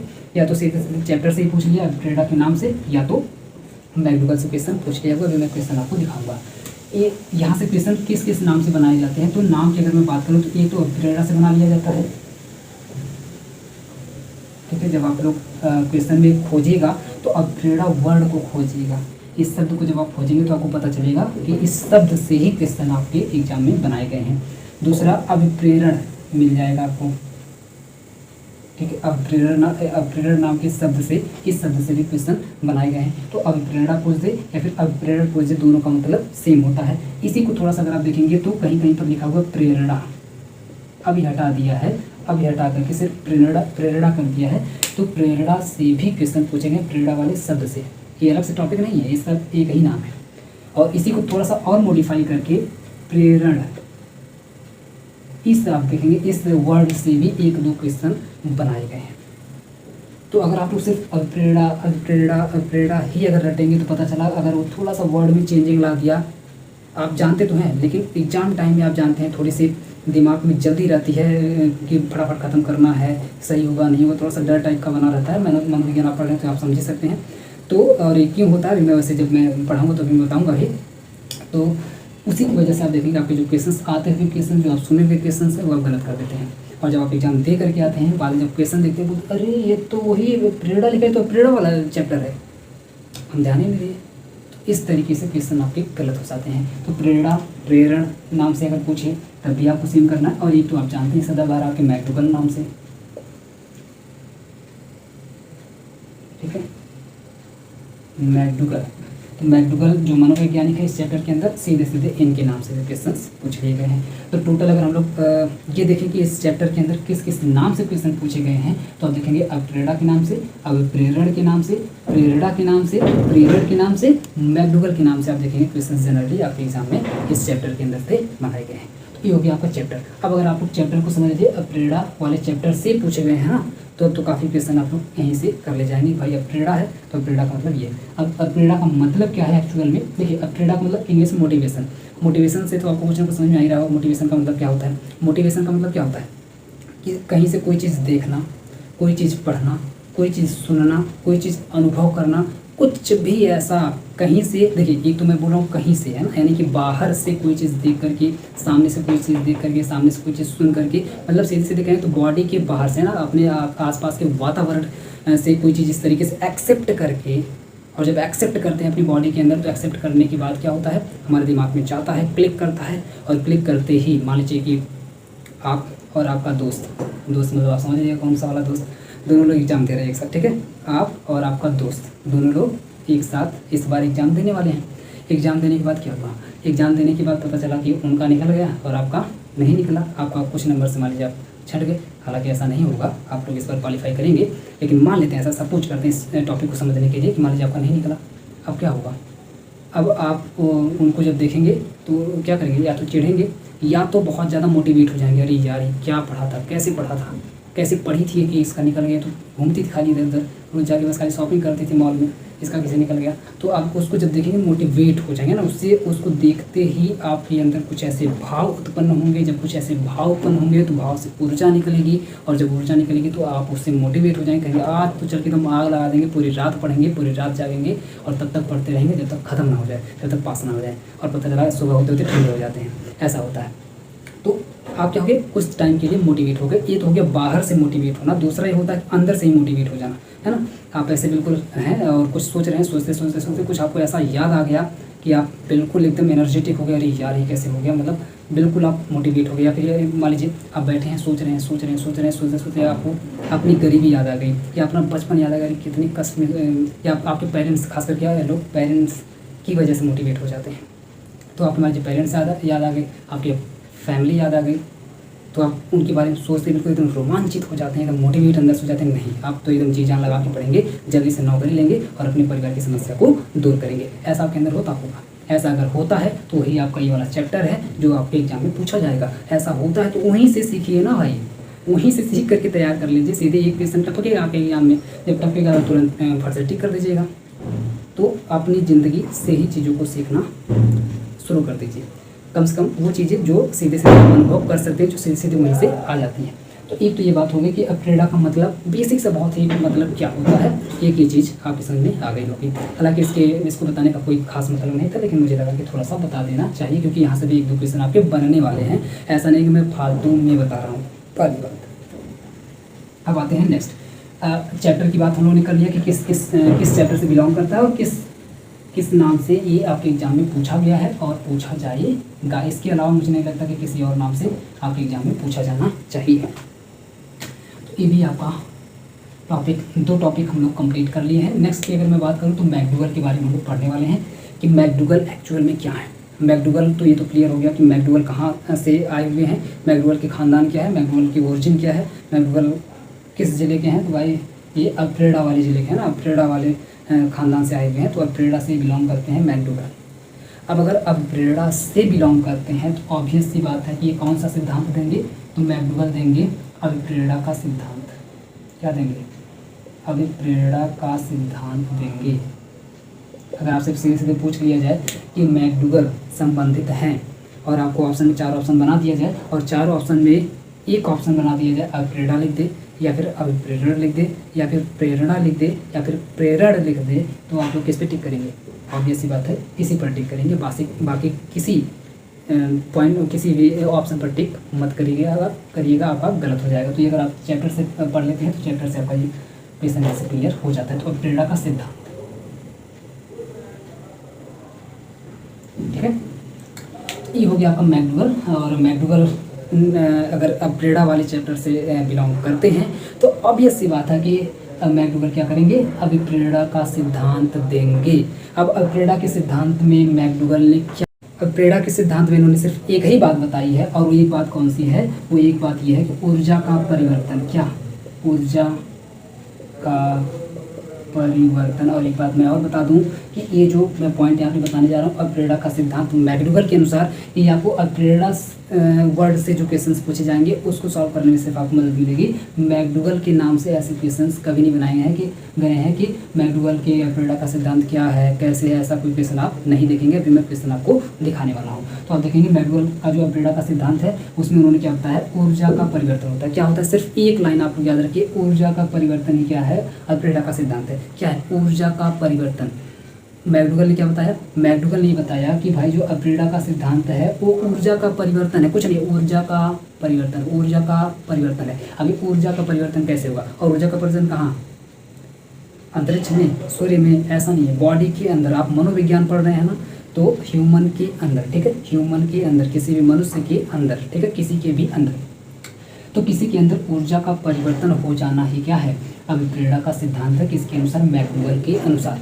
किसी के अंदर ऊर्जा का परिवर्तन ही क्या है, अभिप्रेरणा है। किसी के अंदर ऊर्जा का परिवर्तन ही उसका मोटिवेशन है। आप खुद ही सोचिए कि जब आप मोटिवेट होते हैं तो एनर्जी बिल्कुल एकदम भर जाती है, कहते हैं आप एकदम एनर्जी से भर गए, आज आइए एकदम बिल्कुल लड़ दीजिए, आज एकदम पूरा उलाट देंगे सबको मार के, एकदम वो एनर्जी से भर जाते हैं। और मान लीजिए आप कोई सैड न्यूज़ सुन लीजिए, सैड न्यूज़ मतलब जैसे मान लीजिए कि आपको तो फोन आया कि आपके गर्लफ्रेंड का एक्सीडेंट हो गया, अब लो भाई लेना ना देना, आप तुरंत एकदम फाट पड़ेंगे, एकदम पहुंच जाएंगे, कैसे एक्सीडेंट हो गया, क्या हो गया। और पता चला जब गए तो पता चला कि ऊंची वाली हिल पहन के जा रही थी और गिर गई, चोट लग गई थोड़ी सी, उसको एक्सीडेंट का नाम दे दिया गया। पता चला फ़ोन करके बोली मेरा एक्सीडेंट हो गया है, आप तुरंत पहुंच जाएंगे, एकदम हड़बड़ा जाएंगे, पूरा एकदम हड़बड़ा जाएंगे, क्या हो जाएगा, आप देखेंगे तब भी ऊर्जा का परिवर्तन होगा, आपके अंदर ऊर्जा का परिवर्तन फिर से होगा। और वो जो ऊर्जा का परिवर्तन, आप उस घटना के अकॉर्डिंग मोटिवेट हो गए। तो दोनों तरीके से सकारात्मक और नकारात्मक दोनों देखेंगे इसके अंदर आता है। तो सकारात्मक ऊर्जा का परिवर्तन, क्योंकि आप जानते हैं ऊर्जा वैसे भी दो तरीके की होती है, आप बोलते हैं पॉजिटिव ऊर्जा और नेगेटिव ऊर्जा, है ना, सकारात्मक ऊर्जा और नकारात्मक ऊर्जा। आपके साथ अगर कोई आपका दोस्त रहता है, आपको अगर थोड़ा सा डीमोटिवेट कर देता है, एकदम भड़का देता है, भाई बहुत तगड़ा एग्जाम था, बहुत हार्ड क्वेश्चन थे, ऐसा है वैसा है, ये मत करो वो मत करो, तो इसकी तैयारी मत करो, तो नहीं निकाल पाओगे, तुम्हारी बस की बात नहीं, ऐसा अगर कोई कर देता है तो आप उसको बोलते हैं यार तुम तो बहुत बेकार आदमी, तुम डीमोटिवेट कर देते हो, तुम नकारात्मक नेगेटिव आदमी हो, तो आप बोलते हैं तुम नेगेटिव आदमी हो, नेगेटिव आदमी के साथ नहीं रहना चाहिए, आप ऐसा बोलते हैं। और मेरा भी ऐसा मानना है, आप लोग नेगेटिव इंसान के साथ मत रहा करिए, जिसके अंदर नेगेटिव ऊर्जा का परिवर्तन होता रहता है हमेशा, जिस फ्लो होता रहता है हमेशा, निकलता रहता है हमेशा, तो उसके साथ मत रहा करिए, नहीं तो आप भी नेगेटिव हो जाएंगे, ठीक है। ये मैकडूगल के अनुसार ही मैं बता रहा हूँ, उससे हट के मैं नहीं जा रहा हूँ, ठीक है। तो ऊर्जा का परिवर्तन ही क्या है, जनरली आप देखेंगे सकारात्मक या फिर नकारात्मक दोनों को इन्होंने शामिल किया है और बताया कि ये अप्रेरणा का सिद्धांत है। अब दूसरी बात, अब ये आप ये बताइए कि ये जो ऊर्जा का परिवर्तन है, ये कैसे ऊर्जा का परिवर्तन क्या अपने आप हो जाएगा, क्या अपने आप हो जाएगा, तो नहीं होगा। क्या होगा, नहीं होगा। ये कैसे होगा, तो ऊर्जा का परिवर्तन होगा भावनाओं की वजह से। जब आपके अंदर कोई भावना आएगी तब होगा ऊर्जा का परिवर्तन। तो किसकी वजह से भाई, भावनाओं। अभी मैंने जो एक एग्जाम्पल दिया है याद करिए, जैसे रीमा जी गर्लफ्रेंड का एक्सीडेंट, तो जब ही आपने सुना एकदम आपके अंदर एक भावना डेवलप हुई उसके प्रति कि यार ये कैसे हो गया, ये क्यों हो गया, कि मेरा एक्सीडेंट हो जाता उसका बच जाता, ऐसा आप सोचने लगते, मतलब आपके अंदर उसके लिए जो भी है आपका जो प्यार है या जो भी है, तो वो आपकी एक भावना है ना, वो आपकी एक भावना है, वो भावना एकदम बिल्कुल जागृत होने लगती है, निकलने लगती है आपके अंदर से फूट फूट करके, पता चला कुछ लोग तो रोने भी लगते हैं, ठीक है। तो इस तरीके से आप देखिए भावनाओं की वजह से ऊर्जा का परिवर्तन होता है। ये हो गया आपका सकारात्मक या नकारात्मक दोनों तरीके की भावनाएं जब आपके अंदर डेवलप होंगी तो उसकी वजह से आप देखेंगे ऊर्जा का परिवर्तन आपके अंदर होगा। तो ऊर्जा का परिवर्तन कैसे होता है, तो ऊर्जा का परिवर्तन होता है भावनाओं की वजह से। ऊर्जा का परिवर्तन कैसे होता है, भावनाओं की वजह से। भावनाएं कहाँ से आती हैं, क्या देखिए, क्या भावनाएं अपने आप डेवलप हो जाती हैं, अपने आप आ जाती हैं बॉडी के अंदर, अपने आप निकलने लगती हैं, अपने आप प्रवाहित होने लगती हैं, या अपने आप जागृत हो जाती हैं, तो नहीं, ये आती हैं पूर्व अपेक्षित संक्रियाएँ या क्रियाएँ, जो भी आप बोल लीजिए, पूर्व अपेक्षित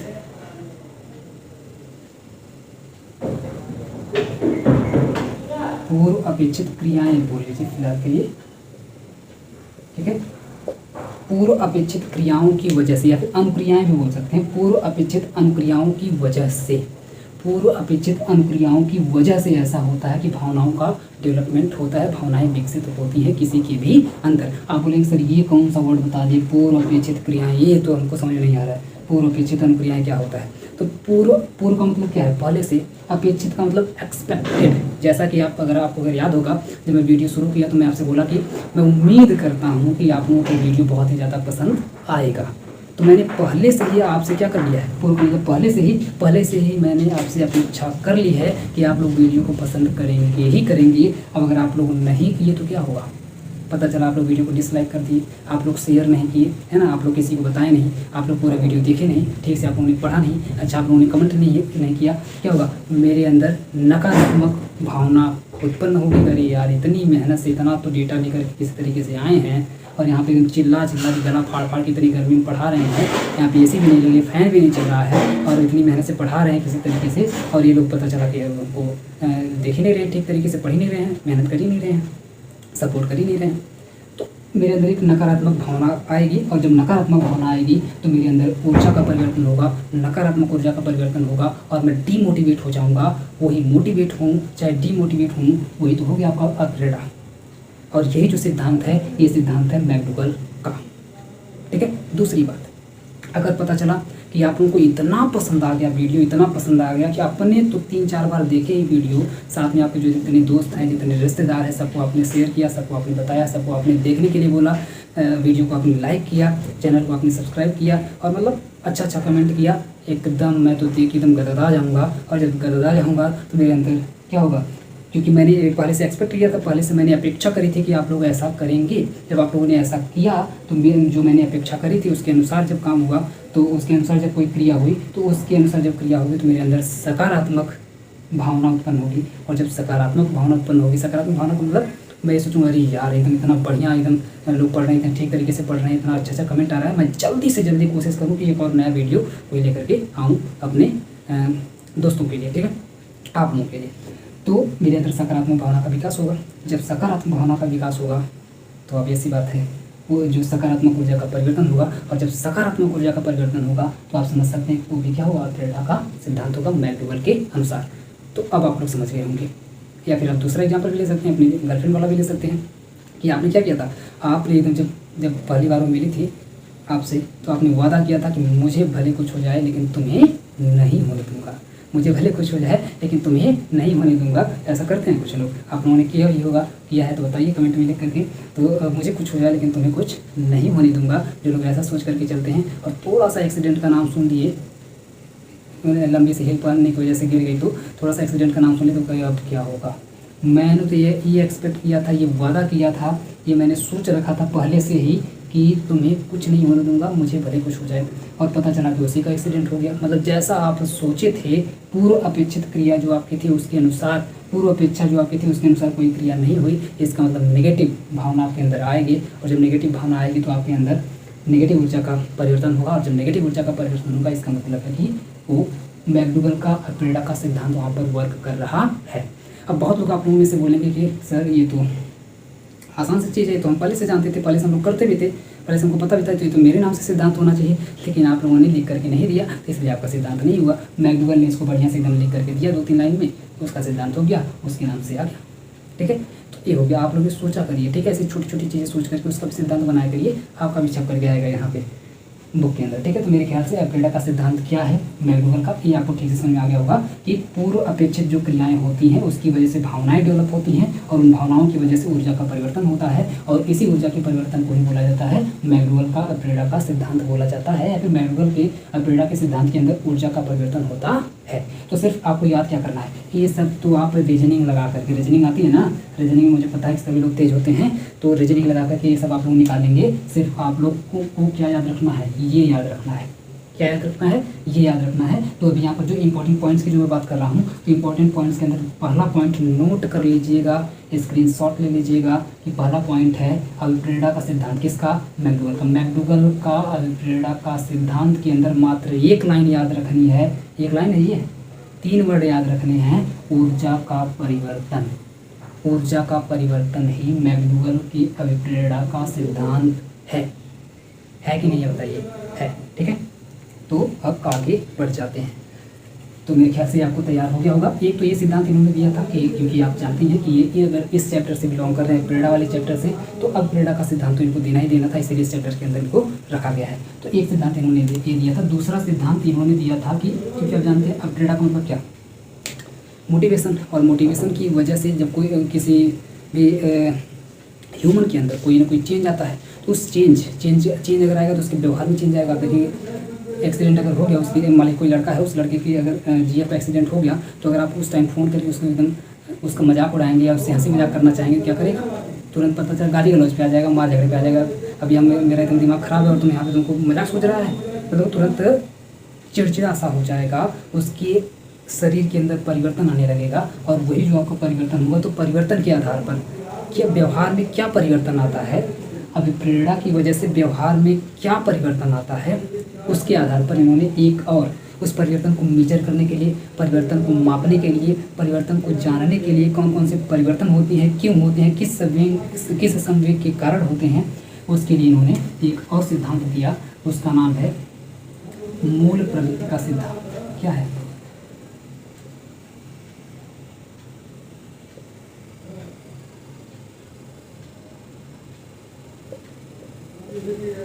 मूल प्रवृत्ति का सिद्धांत, और यही है सबसे ज़्यादा इम्पोर्टेंट। अब प्रेरणा का सिद्धांत आप देखेंगे डायरेक्ट कभी नहीं पूछा गया है, लेकिन मूल प्रवृत्ति का सिद्धांत डायरेक्ट आपसे कई बार पूछ लिया गया है कि मूल प्रवृत्ति का सिद्धांत किसने दिया था, तो मूल प्रवृत्ति का सिद्धांत मैकडूगल ने दिया था। ये सीधे आपसे क्वेश्चन पूछ लिया गया है कई बार कि मूल प्रवृत्ति का सिद्धांत किसने दिया था, तो मूल प्रवृत्ति का सिद्धांत मैकडूगल ने दिया था। जैसा कि मैंने बोला कि व्यवहार में उनको अध्ययन करना था, तो व्यवहार में अध्ययन कैसे करेंगे, मूल प्रवृत्ति के आधार पर ही करेंगे। भाई उसकी मूल प्रवृत्ति क्या है, वो कैसा, किस डिपार्ट का आदमी है, शुरू से पहले से किस डिपार्ट का आदमी है, और जब उसके अंदर संवेग में परिवर्तन आ रहा है, जब उसका संवेग चेंज हो रहा है, उसकी भावना चेंज हो रही है, तो मोटिवेट हो रहा है, और मोटिवेट होने के बाद वो कैसा बिहेव करने लग जा रहा है, तो इसको उन्होंने इसके बारे में उन्होंने जानने के लिए, इसके बारे में अध्ययन करने के लिए उन्होंने मूल प्रवृत्ति का सिद्धांत दिया। और इसमें कुछ नहीं, मूल प्रवृत्ति के सिद्धांत को आप कैसे याद रखेंगे, मूल प्रवृत्ति के सिद्धांत उन्होंने कुछ नहीं बताया, खाली इतना याद रखिए कि इन्होंने कितने प्रकार का मूल प्रवृत्तियाँ इन्होंने कितनी बताई हैं। तो मूल प्रवृत्तियाँ इन्होंने बताई हैं 14, टोटल कितनी बताई हैं, 14 बताई हैं, टोटल कितनी बताई हैं, 14। और इसी के आधार पर ये जो मूल प्रवृत्तियाँ आई हैं वो 14 किसके आधार पर है, तो 14 आप देखेंगे संवेगों के आधार पर ही डिपेंड करती हैं। 14 प्रकार के संवेग होते हैं, उन्हीं 14 प्रकार के संवेगों के आधार पर आप देखेंगे 14 प्रकार की मूल प्रवृत्तियाँ भी होती हैं। वो ऐसे उसके नाम से 14 कौन सी हैं वो आप लोग बुक जब पढ़िएगा तो बुक में देख लीजिएगा, वहाँ से डायरेक्ट क्वेश्चन बनाए भी नहीं गए, इसलिए मैं उसको यहाँ पर लिखना नहीं चाह रहा हूँ। 14 प्रकार की मूल प्रवृत्तियाँ और 14 प्रकार के संवेगों की वजह से ही मूल प्रवृत्तियाँ उत्पन्न होती हैं। इन्हीं 14 को ही उन्होंने बारीकी से एकदम एक को देखा, एक को समझा। जैसे मान लीजिए एक दो का मैं नाम ले लेता हूँ। जैसे मान लीजिए कि उसमें 14 में से आप देखेंगे 7 सकारात्मक, 14 में से 7 जो है सकारात्मक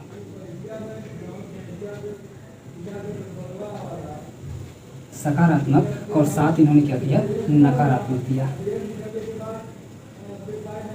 जैसे संतान की कामना करना, है ना। अरे सर एकदम मज़ा ही आ गया। अब जाकर के इतनी देर तक वीडियो देखने के बाद जाकर के मन लहक बात की है जो हम लोग कभी से सोच रहे थे, है ना। फैमिली प्लानिंग एकदम कर रहे थे कि आज के बाद जब टीचर बन जाएंगे, 25 जुलाई को टेट निकाल करके उसको जब टीचर बन जाएंगे तो कितने बच्चे पैदा करने हैं, ये इसके बारे में हम लोग अभी से सोच रहे थे। अब जाकर के आप मेरे मुँह की बात छीन ली है, मेरे अंदर की बात अभी जाकर के बोले हैं कि जो आपकी संतान कामना, यानी कि आप समझ रहे हैं मैं क्या बोलना चाह रहा हूँ। तो संतान की कामना करना एक तरह का सकारात्मक, आप बोलेंगे सकारात्मक मूल प्रवृत्ति है, संतान की कामना करना। वहीं पर आप देखिए कामुकता जानते ही होंगे, किसी के पुल्लिंग है तो स्त्रीलिंग से अट्रैक्ट होना, एक तरीके से आप बोल सकते हैं कि कामुकता, है ना। अपने से विपरीत लिंग से आकर्षण होना, आकर्षित होना ही आप बोल सकते हैं क्या है, कामुकता एक तरीके से। तो जो कामुकता होती है उसे इन्होंने रखा है नकारात्मक में। मजा आ गया सुन करके। तो नकारात्मक आप बोलेंगे कि नकारात्मक क्या है, तो नकारात्मक कामुकता को याद रख सकते हैं, जबकि सकारात्मक संतान कामना को वहीं पर याद रख सकते हैं। तो इस तरीके से सकारात्मक और नकारात्मक, साथ उन्होंने इसमें सकारात्मक दिया और साथ उन्होंने नकारात्मक। आप लोग जाकर के पढ़ेंगे, पूरा डिटेल में बुक में दे रखा है, तो आप लोगों को पता चल जाएगा। हालांकि यहाँ से क्वेश्चन नहीं आते हैं, तो इसलिए मैं इस पर टाइम वेस्ट नहीं करना चाह रहा हूँ, ठीक है। बस इतना याद रखिएगा, 14 प्रकार की इन्होंने मूल प्रवृत्ति दिया और इन्हीं 14 के बारे में उन्होंने अध्ययन किया कि कैसे कैसे क्या क्या परिवर्तन आता है। यही इनका मूल प्रवृत्ति का सिद्धांत है, दैट्स और कुछ नहीं है। तो मूल प्रवृत्ति का सिद्धांत का मतलब 14 प्रकार के संवेग और 14 प्रकार की मूल प्रवृत्तियाँ या 14 प्रकार की ऊर्जा का परिवर्तन भी आप बोल सकते हैं, वो ये इनका मूल प्रवृत्ति का सिद्धांत। तो मूल प्रवृत्ति का सिद्धांत किससे संबंधित है? मैकडूगल से संबंधित है। ये मूल प्रवृत्ति का सिद्धांत कहाँ से है? अप्रेडा की वजह से आना पड़ा, और अप्रेडा का सिद्धांत भी किसने दिया? मैकडूगल ने दिया, ठीक है। ये सारी बातें आपकी यहाँ से क्लियर हो जाती हैं, ठीक है। ये हो गया आपका मैकडूगल के बारे में। मैकडूगल के बारे में बस 2 थियरी, अप्रेडा का सिद्धांत और मूल प्रवृत्ति का सिद्धांत। अप्रेडा के सिद्धांत में आपको सिर्फ एक पॉइंट याद रखना है, ऊर्जा में ऊर्जा का परिवर्तन। क्या रखना है? ऊर्जा का परिवर्तन ही क्या है? ऊर्जा का परिवर्तन ही अप्रेडा का सिद्धांत है। तो मेरे ख्याल से ये मैकडूगल के बारे में आपको ठीक से क्लियर हो गया होगा।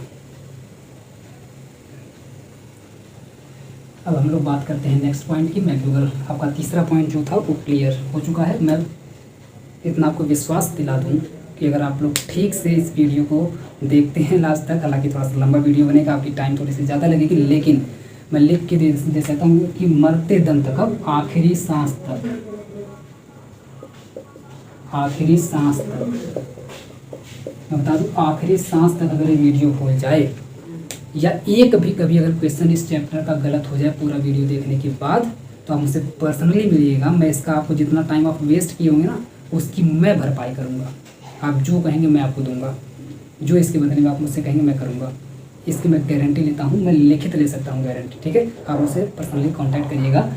तो लेकिन ये शर्त ये है कि पूरा आपको वीडियो ध्यान से, धैर्य बना करके, मन से देखना है, ठीक है। ये अगर आप करते हैं तो ऑब्वियस सीधी सी बात है कि मैं इसकी गारंटी ले सकता हूँ। आखिरी सांस तक आपको नहीं बोलेगा, मैं इतना बता दे रहा हूँ आपको। चलिए अब शुरू होता है अपना दंगल। अभी तक तो बहुत ही छोटे छोटे टॉपिक थे, अब शुरू होता है अपना सबसे बड़का वाला टॉपिक। और बड़के वाले टॉपिक का मतलब है कि क्वेश्चंस कौन कौन से पूछे गए हैं, किस किस तरीके के पूछे गए। तो सबसे पहले हम लोग स्टार्ट करते हैं टेट से, टेट में प्राइमरी टेट। तो चलिए हम लोग प्राइमरी टेट के क्वेश्चन से स्टार्ट करते हैं, और इसमें मैं आपको क्वेश्चन स्क्रीन पर यहाँ पे दिखाता जाऊँगा, आप लोग यहाँ पे देखते जाइएगा और उसका आंसर करते जाइएगा। पहले मैं क्वेश्चन दिखाऊंगा और इसके बाद मैं आपको क्वेश्चन के साथ में ऑप्शन आपको दिखा दूंगा। ऑप्शन आप लोग कमेंट बॉक्स में बताइएगा कि कौन सा ऑप्शन, किस क्वेश्चन का कौन सा ऑप्शन सही है, और इसके बाद में तुरंत उसी के नीचे इसका जो सही ऑप्शन होगा वो, हालांकि मैं यहाँ पर बोल करके खुद ही बता दूंगा कौन सा ऑप्शन सही है, ठीक है। तो चारों ऑप्शन आपको दिखाए जाएंगे और क्वेश्चंस आपको यहाँ पर स्क्रीन पर दिखाए जाएंगे। सीधे मैं बुक से ही कैप्चर करके आपको दिखा रहा हूँ, ठीक है। बाकी मैं यहाँ से सीधे क्वेश्चन लिया हूँ। आप लोग चाहें तो बुक लेकर के बैठ सकते हैं, तो आपको सीधे बुक में ही मिल जाएगा, बुक से ही आप लोग देख सकते हैं।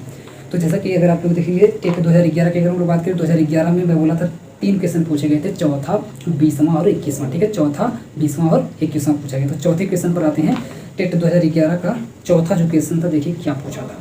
तो चौथा जो क्वेश्चन आप देखेंगे मैकडूगल से नहीं पूछा है, मैकडूगल से नहीं पूछा है। इसका जो चैप्टर है, जिस चैप्टर से बिलोंग करते हैं, उस चैप्टर का नाम आप जानते हैं, अभिप्रेरणा है। क्या है?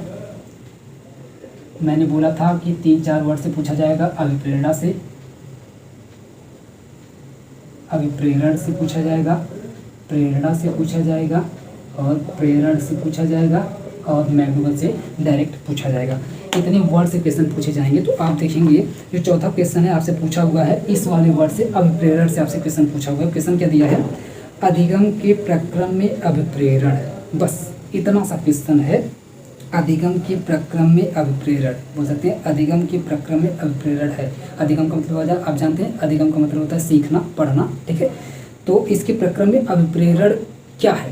अभिप्रेरण का मतलब आप समझ गए, मोटिवेशन। मोटिवेशन का मतलब मोटिवेशन कैसे काम करता है। सीधे सीधे अगर हम लोग ठेठ भाषा में बात करें, तो जब आप लोग पढ़ते हैं तो पढ़ाई में मोटिवेशन किस तरीके से काम करता है, पढ़ाई के लिए आप बोलते हैं ना, आप लोग मोटिवेशन वीडियो देखते रहते हैं, कभी संदीप माहेश्वरी के, कभी किसी और के देखते रहते हैं, देख करके पूरे एकदम मोटिवेट हो जाते हैं। अब बस एकदम आज रात भर एकदम धुर्रा उड़ाएंगे, है ना, रात भर एकदम गर्दा उड़ेगा, आज रात भर आज हम पढ़ेंगे, है ना। या कोई टीचर कोई एकदम शायरी बोल करके, कोई कहानी सुना करके, कुछ भी ऐसा बोल करके आपको मोटिवेट कर देता है और एकदम बिल्कुल आप एनर्जी से भर जाते हैं। आज एकदम सुबह 4 बजे से उठ करके पढ़ेंगे, पूरा रात पढ़ेंगे, ऐसा आप बिल्कुल एकदम प्रॉमिस करने लगते हैं खुद से, तो वो क्या हो जाते हैं, आप लोग मोटिवेट हो जाते हैं। तो वही यहाँ पे पूछ रहा है कि अभिप्रेरण क्या है अधिगम के अंदर, यानी पढ़ाई के अंदर। आप ऐसा समझ लीजिए, पढ़ाई के अंदर अभिप्रेरण क्या है। आप क्वेश्चन को ठीक से समझिएगा। तो क्वेश्चन को अगर आपने समझ लिया, अधिगम के प्रक्रम में अभिप्रेरण क्या है, तो ऑप्शन आपसे पूछा हुआ है, क्या सीखने वालों की स्मृति को तेज बनाता है। स्मृति का मेमोरी, स्मृति का मतलब मेमोरी को तेज बनाना, याददाश्त को तेज करना,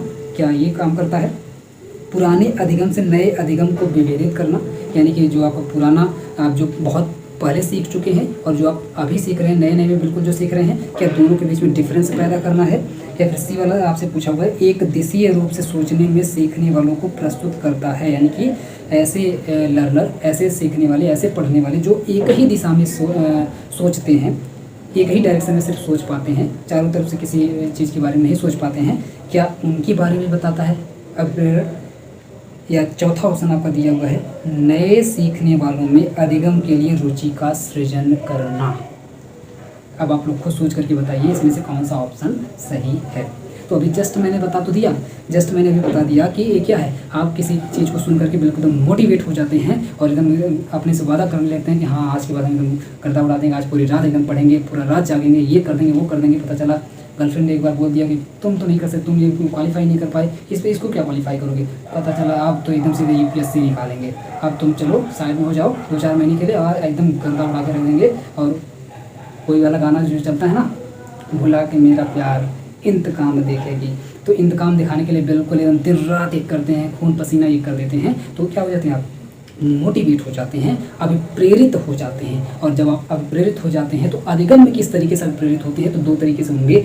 या तो बहुत ज़्यादा आपकी रुचि बढ़ जाएगी, किसी को दिखाने के चक्कर में एकदम पढ़ेंगे ही पढ़ेंगे ही पढ़ेंगे ही, यानी कि आपकी रुचि बहुत ज़्यादा बढ़ जाएगी। या फिर आप बहुत ज़्यादा डीमोटिवेट हो जाएंगे, कोई डीमोटिवेट इतना कर दिया, आपसे पता चला कोई क्वेश्चन सॉल्व ही नहीं हो रहा, कोई कुछ कर ही नहीं पा रहे हैं। और इतनी बार, कई बार तो ऐसा होता है कि आप इतनी बार फेल हो जाते हैं, सारे फॉर्म आपने अप्लाई कर दिए, एक के बाद एक आप पेपर देते गए, फेल होते गए, पेपर देते गए, फेल होते गए। और पता चला जैसे ही 4-5 पेपर में आप फेल होते हैं, तो इसके बाद आप देखेंगे पढ़ने का वैसे ही मन नहीं करता है और बहुत बुरी तरीके से आप डीमोटिवेट हो जाते हैं। और अगला आप पेपर डालते भी हैं ना, पढ़ाई भी करते हैं, कोचिंग भी करते हैं, इसके बावजूद आपकी मेंटालिटी ये बन जाती है कि इस बार भी मैं फेल होऊंगा।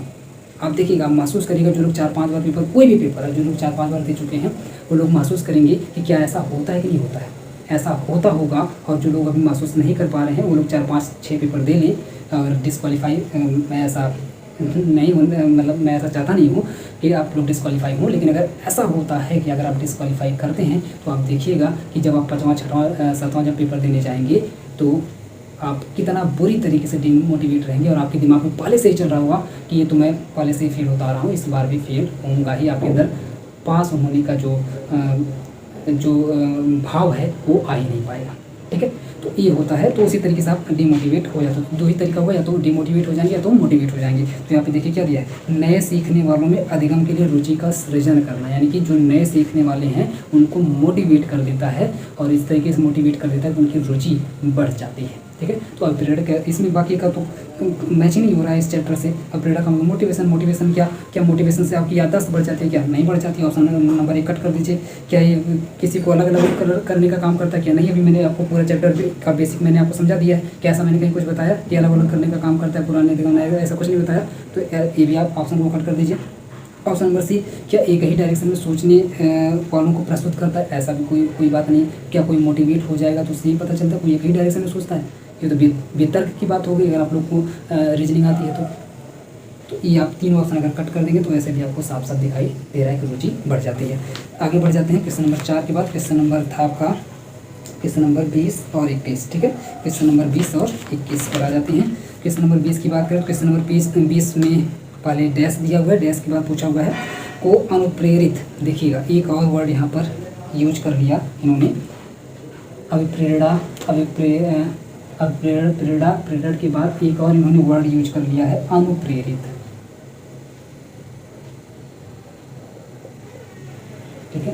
इस वर्ड से भी देखिए क्वेश्चन पूछे जा रहे हैं। तो अनुप्रेरित वर्ड से भी क्वेश्चन पूछा जा सकता है। डैश लगा करके इन्होंने बोला हुआ है, वो अनुप्रेरित शिक्षण के संकेत के रूप में विवेचित किया जाता है। यानी कि मोटिवेटेड लर्निंग आप बोल सकते हैं, मोटिवेटेड एजुकेशन बोल सकते हैं। अनुप्रेरित शिक्षण का मतलब मोटिवेटेड एजुकेशन के संकेत के रूप में किसको बताया जा सकता है? ऑप्शन नंबर ए, कक्षा में अधिकतम उपस्थिति। अगर आप पढ़ाने जाते हैं, आप मान लीजिए टीचर बन गए, पढ़ाने जाते हैं और आपकी क्लास में ढेर सारे स्टूडेंट आकर के गज जाते हैं, तो क्या इससे आप क्या समझेंगे कि सभी लड़के बिल्कुल पढ़ने के लिए मोटिवेट हो गए हैं? या ऑप्शन नंबर बी, शिक्षक द्वारा दिया गया उपचारात्मक कार्य। ठीक है, तो अगर आप मान लीजिए कोई काम देते हैं लड़कों को, तो काम देने से क्या वो मोटिवेट हो जाएंगे। आपने किसी लड़के को होमवर्क कभी दिया हो, या अपने घर में किसी छोटे बच्चों को अगर आपने होमवर्क दिया हो, क्या उसे मोटिवेट हो जाता है? एकदम बिल्कुल, अरे एकदम हमको होमवर्क मिला, एकदम खुश हो जाता है क्या? नहीं होता है। ठीक है, तो ये भी आप बोल सकते हैं कि अनुप्रेरित तो नहीं है, अप्रेरित नहीं है। ठीक है। नेक्स्ट की अगर बात करें तो ऑप्शन नंबर सी, विद्यार्थियों द्वारा प्रश्न पूछना। अगर आप किसी विद्यार्थी से प्रश्न पूछते हैं अपनी क्लास के अंदर, तो क्या होगा? क्या वो प्रेरित होगा, नहीं होगा? इसको आप बताइएगा। ऑप्शन नंबर डी की बात करें तो कक्षा में पूर्ण नीरसता। ये तो ऐसे ही आप कट मार दीजिए। क्या कक्षा में अगर पूरी तरह से नीरसता भरी पड़ी है, सभी लोग एकदम ऐसे उदास एकदम मुँह बना के बैठे हुए हैं, तो ये बताइए क्या वहाँ पर कोई अनुप्रेरित है? क्या उसका एग्जाम्पल हो सकता है? क्या अनुप्रेरित शिक्षक का एग्जाम्पल हो सकता है? क्या नहीं हो सकता, मोटिवेटेड हो ही नहीं सकता ऐसा। तो ऑप्शन नंबर डी एकदम बिल्कुल कट जाता है। बाकी मैंने 2 ऑप्शन के बारे में बता दिया, और बी ऑप्शन के बारे में, तो ऑप्शन नंबर सी आपका वैसे ही सही हो जाता है। यानी कि विद्यार्थियों द्वारा प्रश्न पूछना। अगर आप किसी विद्यार्थी से या किसी से भी अगर आप प्रश्न पूछते हैं और प्रश्न पूछने के बाद अगर उसने आंसर दे लिया, तो सोचिए क्या हुआ।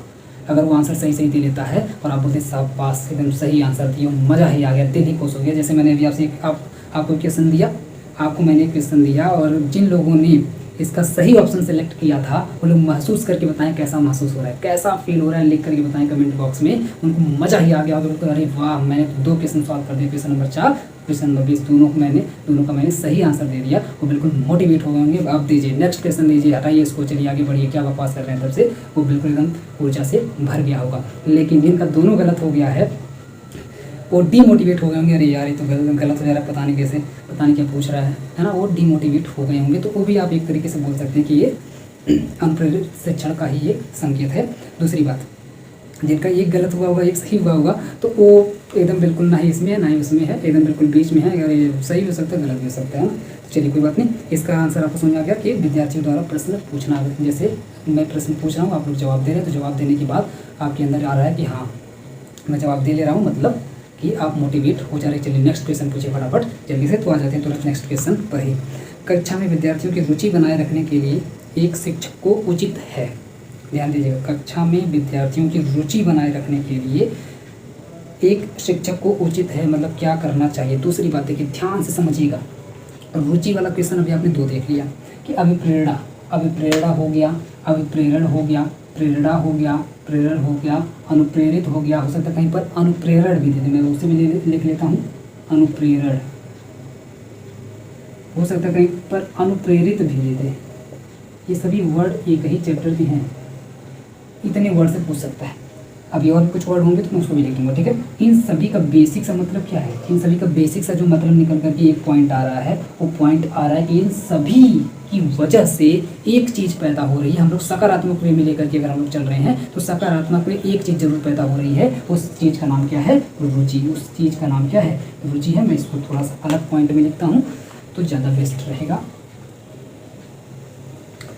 उस चीज़ का नाम क्या है? उस चीज़ का नाम है, देखिए ये आपके हो गए जिन वर्ड्स से पूछे जाएंगे क्वेश्चंस। ठीक है, जिन वर्ड्स से पूछे जाएंगे क्वेश्चंस ये हो गए। और इससे अगर आप देखेंगे पहला जो पॉइंट इसमें निकल करके आ रहा है वो आ रहा है रुचि। ठीक है, रुचि को याद रखिएगा कि जो रुचि उत्पन्न हो रही है वो रुचि किसकी वजह से उत्पन्न हो रही है? तो अभिप्रेरणा या प्रेरणा जो भी मतलब मोटिवेशन की वजह से, जैसे मैं इंग्लिश बोल देता हूँ, मोटिवेशन की वजह से ही आपके अंदर इंटरेस्ट जिसको आप बोलते हैं ना, हमेशा आप बोलते हैं कि अपने इंटरेस्ट का ही काम करना चाहिए, ज़्यादा ठीक होता है। मतलब अपने पसंद का काम करना चाहिए, अपने रुचि का काम करना चाहिए, तो वो आप ज़्यादा अच्छे से करेंगे। तो रुचि कब आती है? मोटिवेशन की वजह से आती है। एक बात दिमाग में क्लियर कर लीजिए, मोटिवेशन का मतलब क्या हुआ? मोटिवेशन की वजह से आती है रुचि। अब ट्रिक समझिए, किसी भी ऑप्शन में अभिप्रेरणा इन सभी वर्ड से बने हुए किसी भी क्वेश्चन के अंदर अगर रुचि शब्द आ जाता है तुरंत उसे टिक कर दीजिए बिना सोचे समझे। आप चारों ऑप्शन को देख लीजिए, चारों ऑप्शन में अगर आपको 3 ऑप्शन में रुचि नहीं दिखाई दे रही है, एक ऑप्शन में अगर आपको रुचि दिखाई दे रही है, तुरंत आप टिक कर दीजिए, 100% आपका सही होगा। अभी मैं आपको प्रूफ के साथ दिखाऊंगा।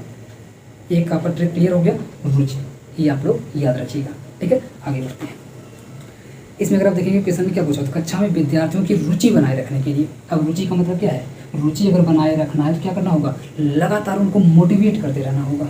अगर उनका इंटरेस्ट बनाए रखना है पढ़ाई के अंदर तो लगातार उनको क्या करना होगा, मोटिवेट करना होगा। उनको अच्छी अच्छी स्टोरी सुनानी होंगी, सफलता की कहानियाँ सुनानी होंगी, किसी के बारे में बताना होगा, अच्छे अच्छे लोगों की पर्सनालिटी के बारे में बताना होगा, है ना। उनको पुरस्कार देना होगा, उनसे प्रश्न आसान आसान प्रश्न पूछने होंगे ताकि वो बता ले जाएं, और जब बता ले जाएंगे तो खुद ही मोटिवेट, सेल्फ मोटिवेट हो जाएंगे। इस तरीके के मोटिवेट करने के लिए, अभिप्रेरित करने के लिए कोई ना कोई उपाय करना, और जो कोई ना कोई आप अगर उपाय करेंगे तो ऑब्वियस सी बात है उनके अंदर रुचि क्या हो जाएगी, पैदा हो जाएगी। तो बोल रहा है, वही पूछ रहा है आपसे कि कक्षा में शिक्षा विद्यार्थियों की रुचि बनाए रखने के लिए एक शिक्षक को क्या करना चाहिए। तो अब देखिए, वैसे मैंने इसको पूरा क्वेश्चन को समझा ही दिया है, तो आप खुद ही बता दीजिए फटाफट जल्दी से इसका आंसर क्या होगा। पहला है श्यामपट्ट का प्रयोग करना चाहिए, दूसरा है चर्चा करनी चाहिए, तीसरा है कहानी कहना चाहिए, और डी वाला है प्रश्न पूछना चाहिए। अब सोच लीजिए, इसी सेट में अभी क्वेश्चन नंबर 4 आपका 2011 में ही क्वेश्चन नंबर 4 आपका सेम वही तो बनाया था कि अपप्रेरण क्या है, अपप्रेरण क्या है, अभी पूछा था अधिगम के प्रकरण में अपप्रेरण क्या है, तो वही तो अभी पूछा हुआ था यहाँ पर कि रुचि का सृजन करना। और अभी जस्ट जो आपका क्वेश्चन नंबर जो 20 आपका पूछा हुआ था कि अनुप्रेरित शिक्षण का एक संगत क्या है, वही तो है कि कक्षा विद्यार्थियों द्वारा प्रश्न पूछना। भी तो आपने पिछला क्वेश्चन देखा है, विद्यार्थियों द्वारा प्रश्न पूछना ही क्या है, अनुप्रेरित शिक्षण है। तो ऑब्वियस सी बात है कि प्रश्न वाला ऑप्शन इसका सही हो जाएगा, क्योंकि प्रश्न पूछने की वजह से वो मोटिवेट हो जाएंगे। आप बोलेंगे सर कहानी वाला भी तो भी आप बताएं हैं, कहानी से भी तो मोटिवेट हो सकते हैं। हालांकि कहानी कहना, अगर देखिए अगर प्रश्न वाला ऑप्शन यहाँ पर नहीं रहता तब हम लोग कहानी वाला ऑप्शन लगा सकते थे, क्योंकि यहाँ पर सिर्फ लिखा है कहानी कहना। तो कहानी कई तरीके की हो सकती है। मोटिवेशनल कहानी ना हो, मोटिवेशनल स्टोरी ना हो, तो मोटिवेट ना हो, ऐसा भी हो सकता है। ठीक है, तो इसलिए यहाँ पर अगर ये लिखता कि मोटिवेशनल स्टोरी, अगर यहाँ पे लिखता, प्रेरित कहानी लिखता, तब यहाँ पर हम लोग इसको टिक कर सकते थे। हालांकि प्रश्न वाला इसका ऑप्शन एकदम सही हो जाएगा। तो एक पॉइंट आपका हो गया इसमें रुचि। रुचि वाले वर्ड को आपको याद रखना है कि रुचि शब्द जिस भी ऑप्शन के अंदर दिखाई दे जाए उसी ऑप्शन को आपको सही टिक कर देना है, 100% आपका सही होगा, पहली बात। दूसरी बात आपको क्या करना है, दूसरी बात आपको इसमें याद रखना है, जो दूसरा पॉइंट इसमें आपको याद रखना है, ट्रिक जो आपको याद रखना है समझिए एक तरीके से, वो है दूसरा पॉइंट आपका प्रश्न। ठीक है, प्रश्न वाला वर्ड, प्रश्न वर्ड आपको जिस भी ऑप्शन के अंदर दिखाई दे जाए और वो क्वेश्चन मोटिवेशन वाली चैप्टर से पूछा गया हो, तो 100% वही वाला ऑप्शन आपका सही होगा, 100% वही वाला ऑप्शन आपका सही हो जाएगा। अभी आप लोगों ने 2 क्वेश्चन ऐसा देख लिया है, क्लियर है। तो जब भी मोटिवेशन वाले क्वेश्चन, मोटिवेशन वाले जब भी चैप्टर से क्वेश्चन आए, तो इसका मतलब है कि या तो आपको रुचि वाले ऑप्शन पर टिक करना है या तो प्रश्न वाले ऑप्शन पर टिक करना है। एक बार मैं इसको इंटरकनेक्ट कर देता हूँ फिर से कि अभी प्रेरणा की वजह से, किस मोटिवेट होने की वजह से क्या पैदा होता है, इंटरेस्ट पैदा होता है, रुचि पैदा होती है किसी भी काम को करने के लिए। मान लीजिए हम लोग पढ़ाई को लेकर के चलते हैं, तो मानते हैं पढ़ाई करने के लिए किसी के अंदर, अब उस रुचि को अगर पैदा करना है, इस इंटरेस्ट को अगर पैदा करना है, इस रुचि को अगर पैदा करना है, तो इसका जो सबसे बेस्ट एक तरीका होता है वो तरीका होता है क्वेश्चन पूछना। क्या करना, प्रश्न पूछना, क्वेश्चन करना। मैं इसका व्यवहारिक रूप आपको बताता हूँ। अगर आपको इसको फील करना है कि सर ये कैसे होगा, प्रश्न किसी से करेंगे तो कैसे वो मोटिवेट हो जाएगा, वो तो और डिस्टर्ब हो जाएगा, ये देखिए कुछ पढ़ाया है नहीं, कुछ बताया है नहीं, पहले में क्वेश्चन पूछ रहे हैं, तो ये कैसे हो जाएगा, कैसे मोटिवेट हो जाएगा कोई। तो आप जाकर के प्रैक्टिकल करिएगा। 2 प्रैक्टिकल मैं आपको बताता हूँ, आपके व्यवहारिक जीवन में आप लोग जाकर के करके देखिएगा, कभी नहीं भूलेगा। मैं बोला ना, मरते दम तक नहीं भूलेगा, ये मेरा आपसे वादा है, गारंटी है, मेरी लिखित गारंटी आपसे है, मरते दम तक नहीं भूलेगा, आखिरी सांस तक याद रहेगा। जब आप आखिरी सांस ले रहे होंगे तब भी याद रहेगा कि हाँ, मोटिवेशन का मतलब रुचि पैदा करना, रुचि पैदा करने के लिए क्वेश्चन पूछना। आप आखिरी सांस में अगर आपसे पूछ लिया जाए तब भी आप बता देंगे, ये मेरा आपसे वादा है, पहली बात। दूसरी बात यह है कि कैसे, तो आप 2 प्रैक्टिकल करिएगा। एक प्रैक्टिकल तो खुद से करिएगा कि आप जा करके ना बहुत ही आसान से क्वेश्चन करिएगा। अगर आपको थोड़ा भी मैथ आता है, जोड़ घटाना गुणा भाग भी अगर आपको आता है, तो मैं तो कहूँगा कि चलिए आप टेट 2011 का मैथ सॉल्व कर डालिए। 30 क्वेश्चन आपका पूछा गया है टेट 2011 का मैथ वाला जो आपका पेपर है, मैथ वाला जो आपका सेक्शन है, 30 क्वेश्चन मैथ का पूछा गया है। आप जा करके उसे सॉल्व करिए। आज आप लोग अभी के अभी जा करके सॉल्व करिए। जो बहुत ही कमज़ोर है वो भी जा करके सॉल्व करिए। आप देखिए, अगर मोटिवेट ना हो गए तो कहिएगा। इतना मोटिवेट हो जाएंगे, कहेंगे यही टेट है क्या, यही टेट है, ये तो हमें ऐसे फूंक देंगे उड़ जाएगा, ये तो ऐसे मसल देंगे एकदम चींटियों की तरह से। आप बोले यही टेट आ रहा है, ये तो ऐसे ही उड़ा देंगे, एकदम देखते ही उड़ा देंगे। इतना आसान पेपर बनाया है मैथ का, आप लोग देख करके हैरान हो जाएंगे। जो लोग टेट की तैयारी कर रहे हैं, एक ही आप लोग जा करके प्रैक्टिकल करके देखिएगा और मुझे बताइएगा कमेंट करके वापस आकर के कि क्या आपको फील हुआ। आपको मज़ा ही आ जाएगा बिल्कुल। तो जब आसान प्रश्न आपको मिलते हैं, और आसान प्रश्नों कठिन प्रश्नों से नहीं मतलब, प्रश्न को जब आप सॉल्व कर लेते हैं तो सॉल्व करने के बाद आपके अंदर बिल्कुल एकदम मोटिवेट हो जाते हैं, भावना उत्पन्न होती है जब, क्योंकि आप एक्सपेक्ट करते हैं कि हम सॉल्व कर ले जाएंगे। आपका पूर्व अपेक्षित होता है, पहले से आप ये मान करके चलते हैं कि आप सॉल्व कर ले जाएंगे। और जब आप सॉल्व कर ले जाएंगे, मान करके चलने का मतलब आप यही सोच करके लगाते हैं कि देखते हैं कितना सॉल्व कर ले जाते हैं, ये आपका पहले से उसके प्रति अपेक्षा होती है। जब आप सॉल्व सही में कर ले जाते हैं, तब एकदम आपके अंदर पॉजिटिव जो इमोशन होता है वो आपके अंदर पैदा होता है, भावना आपके अंदर पैदा होती है। और जब भावना पैदा होती है तो पॉजिटिव एनर्जी आपके अंदर डेवलप हो जाती है, और वही पॉजिटिव एनर्जी आपको आगे और पढ़ने के लिए, आगे और बढ़ने के लिए, और ज़्यादा पढ़ने के लिए, और ज़्यादा आगे काम करने के लिए आपको अभिप्रेरित करती है, मोटिवेट करती है। ठीक है, तो उसी तरीके से आप देखेंगे प्रश्न जब आप सॉल्व कर ले जाते हैं तो आप मोटिवेट हो जाते हैं, आपके अंदर रुचि पैदा हो जाती है उस काम को करने के लिए। आप कोई भी प्रॉब्लम अगर सॉल्व कर देते हैं तो देखिए, प्रश्न का मतलब ना प्रॉब्लम में समझ लीजिएगा। मान लीजिए आपके घर की कोई प्रॉब्लम है, उस प्रॉब्लम को आपने यूँ चुटकी में सॉल्व कर दिया, या आपने उसका सोल्यूशन निकाल लिया। कोई प्रॉब्लम आ रही है, उसका आपने सोल्यूशन निकाल लिया, आप देखेंगे बिल्कुल आप मोटिवेट हो जाएंगे। आपका इंटरेस्ट उस चीज़ में पैदा हो जाएगा कि आगे कोई और भी प्रॉब्लम हो तो लाओ, मैं उसे भी सॉल्व कर दूंगा। वो प्रॉब्लम सॉल्व करने में आपकी रुचि पैदा हो जाएगी। और रुचि कैसे पैदा हो गई है, तो मोटिवेशन की वजह से। क्लियर है। दूसरा प्रैक्टिकल करिएगा। आप किसी छोटे से बच्चे को लीजिएगा जो अभी 5 से नीचे की क्लास में है, आप उसे बहुत ही आसान क्वेश्चन करिएगा, बहुत ही आसान क्वेश्चन पूछिएगा। ऐसा क्वेश्चन जो आपको पहले से पता हो कि हाँ वो पक्का बता ले जाएगा। ठीक है, बहुत ही आसान सा क्वेश्चन पूछिएगा, इतना आसान कि वो बिल्कुल आराम से बता ले जाए। और आप देखेंगे जो ही 2-3 क्वेश्चन आप जब पूछेंगे, 2-3 क्वेश्चन जब बता ले गया, तो बता ले जाने के बाद एकदम उसका चेहरा, बस थोड़ा सा चेहरा पे, उसके चेहरे पे आप ध्यान दीजिएगा, कैसा उसके चेहरे पर रंग रहेगा। एकदम वो बिल्कुल उसके अंदर इतना इंटरेस्ट पैदा हो जाएगा, इतना मोटिवेट हो जाएगा कि वो, अगर आप इसके बाद 2-3 क्वेश्चन पर पूछ करके अगर आप रुक भी गए ना, तभी आपसे कहेगा भैया 2-3 क्वेश्चन और पूछ लीजिए, और पूछे देखिए बता पाते हैं कि नहीं। और देखेंगे आपसे और क्वेश्चन पूछने के लिए बोलेगा। ऐसा क्यों हुआ, क्योंकि वो मोटिवेट हो गया तो उसके अंदर रुचि पैदा हो गई। क्लियर है। तो ये तीनों चीज़ें आपस में इंटरकनेक्ट हैं। तो ये तीनों चीज़ें जहाँ पर भी दिखती हैं, प्रश्न क्वेश्चन में आ जाता है और ये ऑप्शन भी दे देता है तो इसे टिक कर देना है।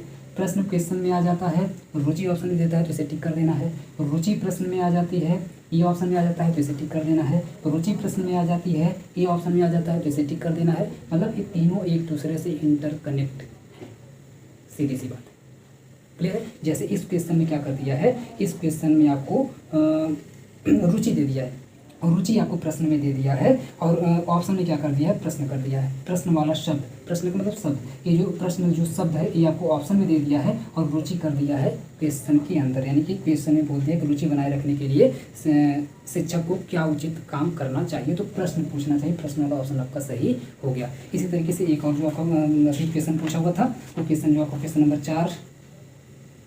4 ही था।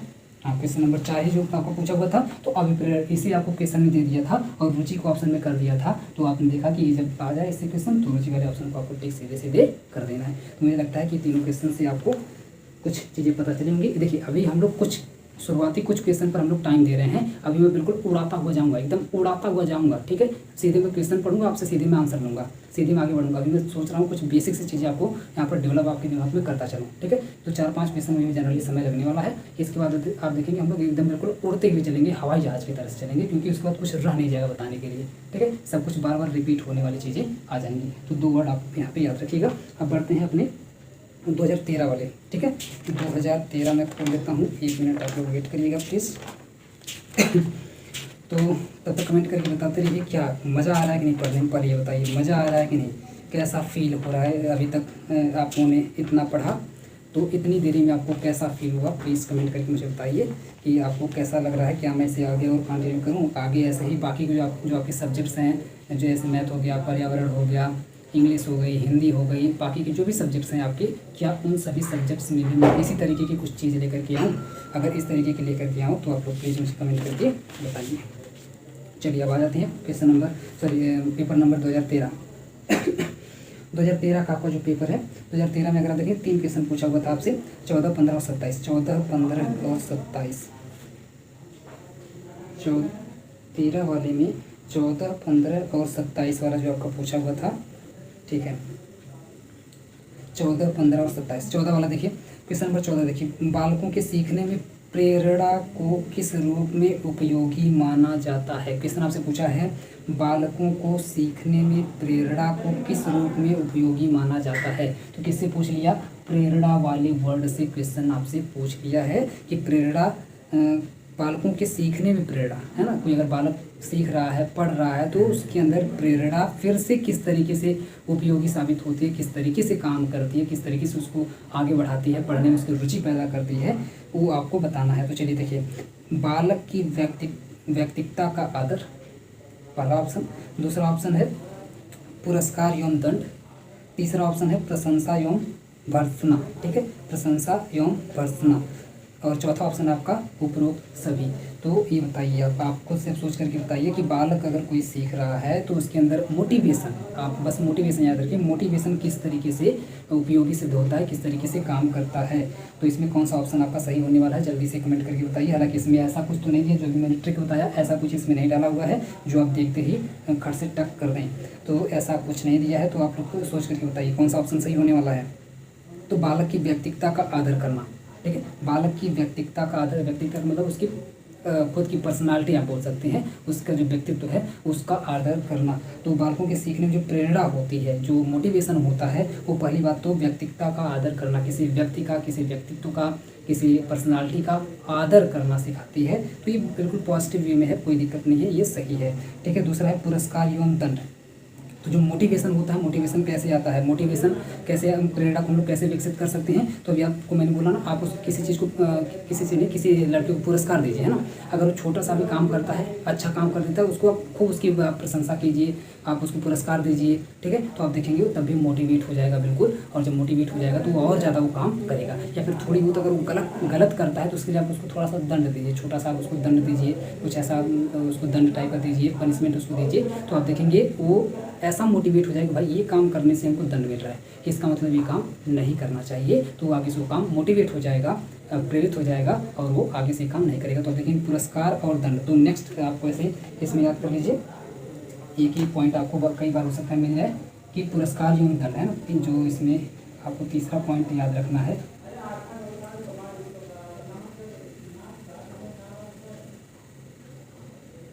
पुरस्कार या फिर दंड, इसका भी हम लोग इस्तेमाल कर सकते हैं। यानी कि जैसे हम लोग प्रश्न पूछ करके किसी को भी मोटिवेट कर सकते हैं, उसी तरीके से पुरस्कार दे करके या फिर दंड दे करके भी हम लोग किसी को मोटिवेट कर सकते हैं। ये अगर आपको पॉइंट याद है तो इसका मतलब ये वाला तो 100% सही होने वाला ही है। ये आपको कई बार मिल सकता है, इसलिए मैंने यहाँ पर नोट कर दिया है। दूसरा है प्रशंसा। जैसे अभी मैंने बोला कि उसकी प्रशंसा करिए, तो प्रशंसा तो अपने आप आ जाएगा। प्रशंसा या फिर भर्त्सना का मतलब होता है कि उसकी बुराई थोड़ा सा कर देना, है ना, तो आलोचना करना एक तरीके से, है ना, उसको भला बुरा कहना किसी चीज़ को। अगर मान लीजिए कोई लड़का कुछ गलत कर दिया, आप उसको डांटना नहीं, उसको अगर आप मारना नहीं चाहते तो आप उसकी थोड़ी सी बुराई कर दीजिए, तो तुम ऐसे कर दी, तुम गंदे बालक हो, ये हो वो हो। तो उसके अंदर आएगा, अरे यार ये तो बेइज्जती कर दिया अपनी, है ना, ये तो क्लास के अंदर बेइज्जती हो गई अपनी। मान लीजिए टीचर खड़ा करके उसकी बेइज्जती कर दिया, और बेइज्जती करने वाले टीचर आपको जरूर मिलेंगे अभी तक, है ना। कक्षा 12 तक कोई ना कोई जरूर बेइज्जती करने वाला मिल जाता है, और बढ़िया बढ़िया बेइज्जती करता खड़ा करवा के।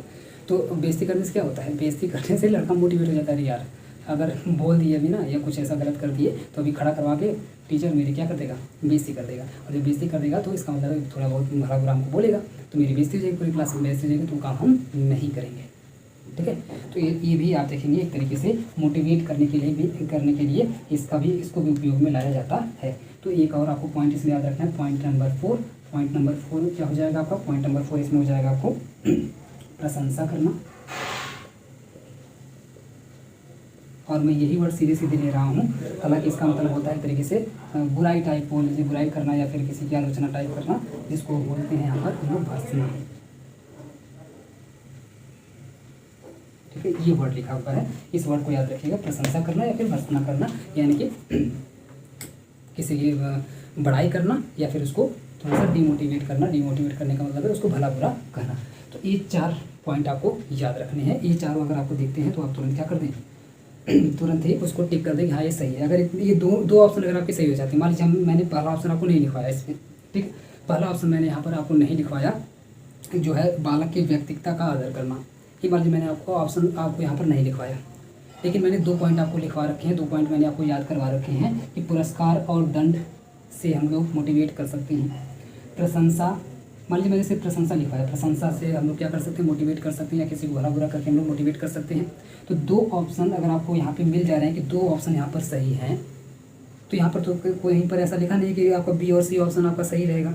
तो ऑब्वियस सी बात है कि डी वाला ऑप्शन इसका सही हो जाएगा, यानी कि उपरोक्त तो सभी सही हैं, क्योंकि जब 2 ऑप्शन सही हो गए इसका मतलब तीसरा वाला ए वाला ऑप्शन भी आपका ऑलरेडी सही हो जाता है रीजनिंग से। ठीक है, तो ये आपको हो जाएगा क्वेश्चन नंबर 14। क्वेश्चन नंबर 15 की ओर बढ़ते हैं। क्वेश्चन नंबर 15 कैसे पूछा है, अभी तक आप देख रहे हैं कि मैकडूगल से क्वेश्चन नहीं पूछा है। इसका मतलब क्या हुआ, इसका मतलब जो अगर आप टेट का वेटेज देखेंगे, टेट में प्राइमरी टेट का ही वेटेज अगर आप देखेंगे, तो मैं प्राइमरी टेट की बात कर रहा हूँ, प्राइमरी टेट का अगर आप वेटेज देखेंगे तो प्राइमरी टेट में आप कुछ ऐसा पा रहे हैं कि अभी तक हम लोग दूसरे पेपर पर आ गए हैं, लेकिन मैकडूगल से कोई क्वेश्चन नहीं आया है। जो भी क्वेश्चन आ रहे हैं इससे या तो आ रहे हैं या तो इनसे आ रहे हैं। ठीक है, यहीं से क्वेश्चन सभी आ रहे हैं, तो इसके लिए आप तैयार रहिएगा। आप बोलेंगे सर आप मैकडूगल पढ़ाने वाले थे, ये क्या पढ़ा रहे हैं, तो मैकडूगल मैं बोला था ना, मैकडूगल को भी पढ़ेंगे और मैकडूगल जिस चैप्टर से बिलोंग करते हैं उस चैप्टर को भी पढ़ेंगे, और उस चैप्टर का नाम क्या है, उस चैप्टर का नाम है मोटिवेशन, ये वाला। क्लियर, तो नेक्स्ट क्वेश्चन की तरफ बढ़ते हैं। नेक्स्ट क्वेश्चन आपका है, कक्षा में विद्यार्थियों को अधिगम के लिए प्रेरित करने हेतु किस युक्ति का अनुप्रयोग आप नहीं करते हैं। ध्यान दीजिएगा, दिया हुआ है नहीं करते हैं, यानी कि एक ऑप्शन आपका गलत वाला होगा, उसी पर आपको टिक करना है। बाकी 3 काम आप करते हैं, तो इसमें से आप देख लीजिएगा, इतने काम अगर हम लोग करें तो मोटिवेट किसी को कर सकते हैं। और पूछा कैसे, देखिए प्रेरित करने हो हेतु, इसका मतलब आप देख लीजिए अभिप्रेरणा, अभिप्रेरण, प्रेरणा, प्रेरण, और देखिए एक वर्ड और घुसा दिया प्रेरित। यहाँ पर मैं कर देता हूँ उसको प्रेरित। देखिए एक नया वर्ड आ गया प्रेरित, देख रहे हैं कितने वर्ड से क्वेश्चन पूछ रहा है। तो ये वर्ड घुमा फिरा के सारी चीज़ें वही हैं, आप देखेंगे ये वर्ड इन सभी वर्ड से क्वेश्चन यहाँ पर आ रहे हैं। तो आप देखेंगे प्रेरित करने के लिए, तो कक्षा में विद्यार्थियों को अधिगम के लिए प्रेरित करने के लिए कि भैया वो कोई लड़का है तो पढ़े, अगर आपके घर कोई लड़का है वो नहीं पढ़ रहा है तो आप क्या करेंगे, आप उसको प्रेरित करेंगे, है ना, आप उसको मोटिवेट करेंगे, पढ़ो पढ़ो पढ़ो, ये फ़ायदा है, ये करोगे तो ये पा जाओगे, इतना पढ़ोगे तो ये बन जाओगे, और इसके बाद इतना कमा ले, तुम्हारे अंदर इतनी पावर आ जाएगी, ये कर सकते हो, वो कर सकते हो।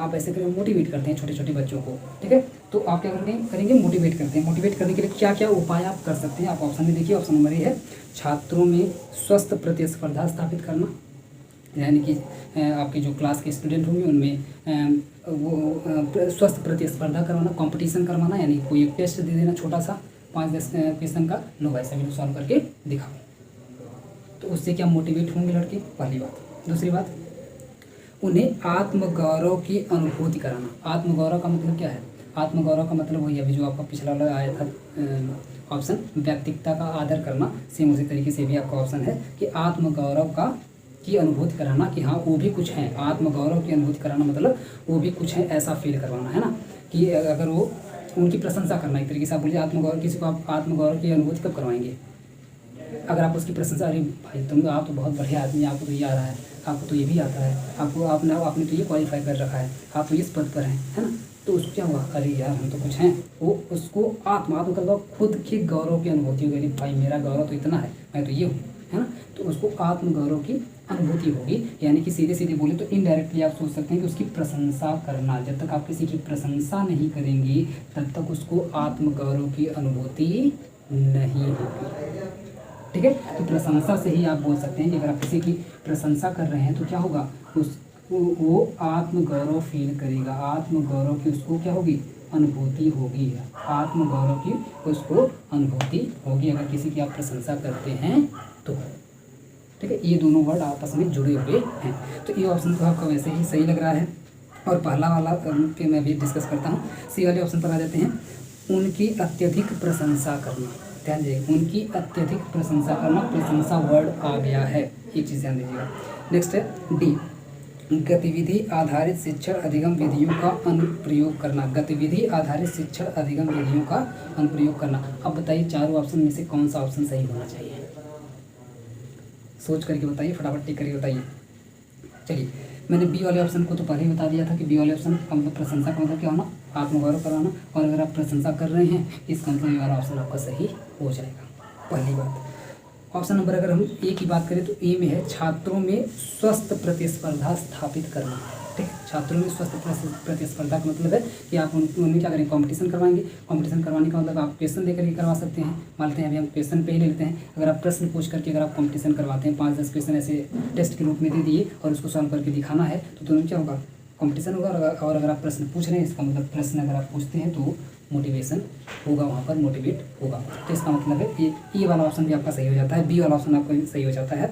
डी वाले ऑप्शन की बात करते हैं। डी वाले ऑप्शन लिखा गतिविधि आधारित शिक्षण अधिगम विधियों का अनुप्रयोग करना। गतिविधि का मतलब होता है कि प्रैक्टिकल टाइप, आप बोल सकते हैं एक तरीके से कोई प्रैक्टिकल टाइप का काम करवाना, है ना। ऐसा नहीं बस ऐसे लेक्चर दे करके निकल जाना, कुछ प्रैक्टिकल टाइप का काम करवाना। जैसे खेल कूद वाला काम होता है, खेल कूद करवाना। खेल कूद मान लेते हैं, अगर आप किसी को लड़कों को अगर आप खिलाते हैं ना, उनको कोई खेल खिलवाते हैं तो ऑब्वियस सी बात है वो मोटिवेट होते हैं, है ना। अगर वो घर से आए, पता चला पढ़ने के लिए आए आपके स्कूल में, बस पढ़े जा रहे हैं, पढ़े जा रहे हैं, पढ़े जा रहे हैं, एक के बाद एक पीरियड आ रहे हैं, लोग पढ़ते जा रहे हैं, पढ़ते जा रहे हैं, पढ़ते जा रहे हैं, तो वो जब घर से निकलेगा ना बहुत ही नीरस हो जाएगा। अरे यार जाना है, पढ़ाई करना, पूरा 8 घंटे पढ़ना है, और पता चला उसमें 1-2 घंटे अगर खेल कूद वाली है और उसमें उसको अच्छा गेम डेली खिलवाया जाता है, इतना मोटिवेट हो जाएगा, एकदम वेट करेगा कब जल्दी से 7वीं 8वीं घंटी आए कि हम लोग का खेल वाला पीरियड आ जाए। जैसे लड़के लंच का जैसे वेट करते हैं, लंच कब आए एकदम फुर्र से निकल जाए क्लास से, उसी तरीके से उसका वेट करेंगे। तो कोई भी गतिविधि का मतलब होता है खेल कूद पर आधारित बोल सकते हैं, आप खेल कूद को ध्यान में लीजिए, ठीक है। तो खेल कूद को भी इसमें आप शामिल कर सकते हैं कि अगर आप खेल कूद करवाते हैं तो उससे भी लड़के क्या होते हैं, बालक जो होते हैं छोटे छोटे, वो अभिप्रेरित होते हैं। तो ये 5वां पॉइंट इसमें आप ऐड कर दीजिए, खेल कूद या गतिविधि आधारित। खेल कूद और खेल कूद का ही मतलब है गतिविधि, ठीक है। गतिविधि पर आधारित कोई काम करवाना, और सिर्फ खेल कूद ही नहीं, कोई और भी काम हो सकता है। मैं एक एग्जांपल यहाँ पर फॉर्मूले दिया हूँ ताकि आपको ठीक से समझ में आ जाए कि खेल कूद का मतलब भी समझ लीजिए अभी यहाँ पर गतिविधि। तो ये 3 ऑप्शन तो आपके सही हो जाते हैं, तो ऑब्वियस सी बात है आपका सी वाला ऑप्शन यहाँ पे गलत होगा।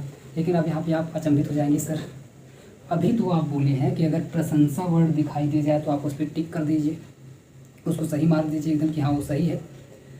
और यहाँ पर प्रशंसा पूछा भी है कि उनकी अत्यधिक प्रशंसा करना, तो आप यहाँ पे क्यों नहीं टिक कर रहे हैं।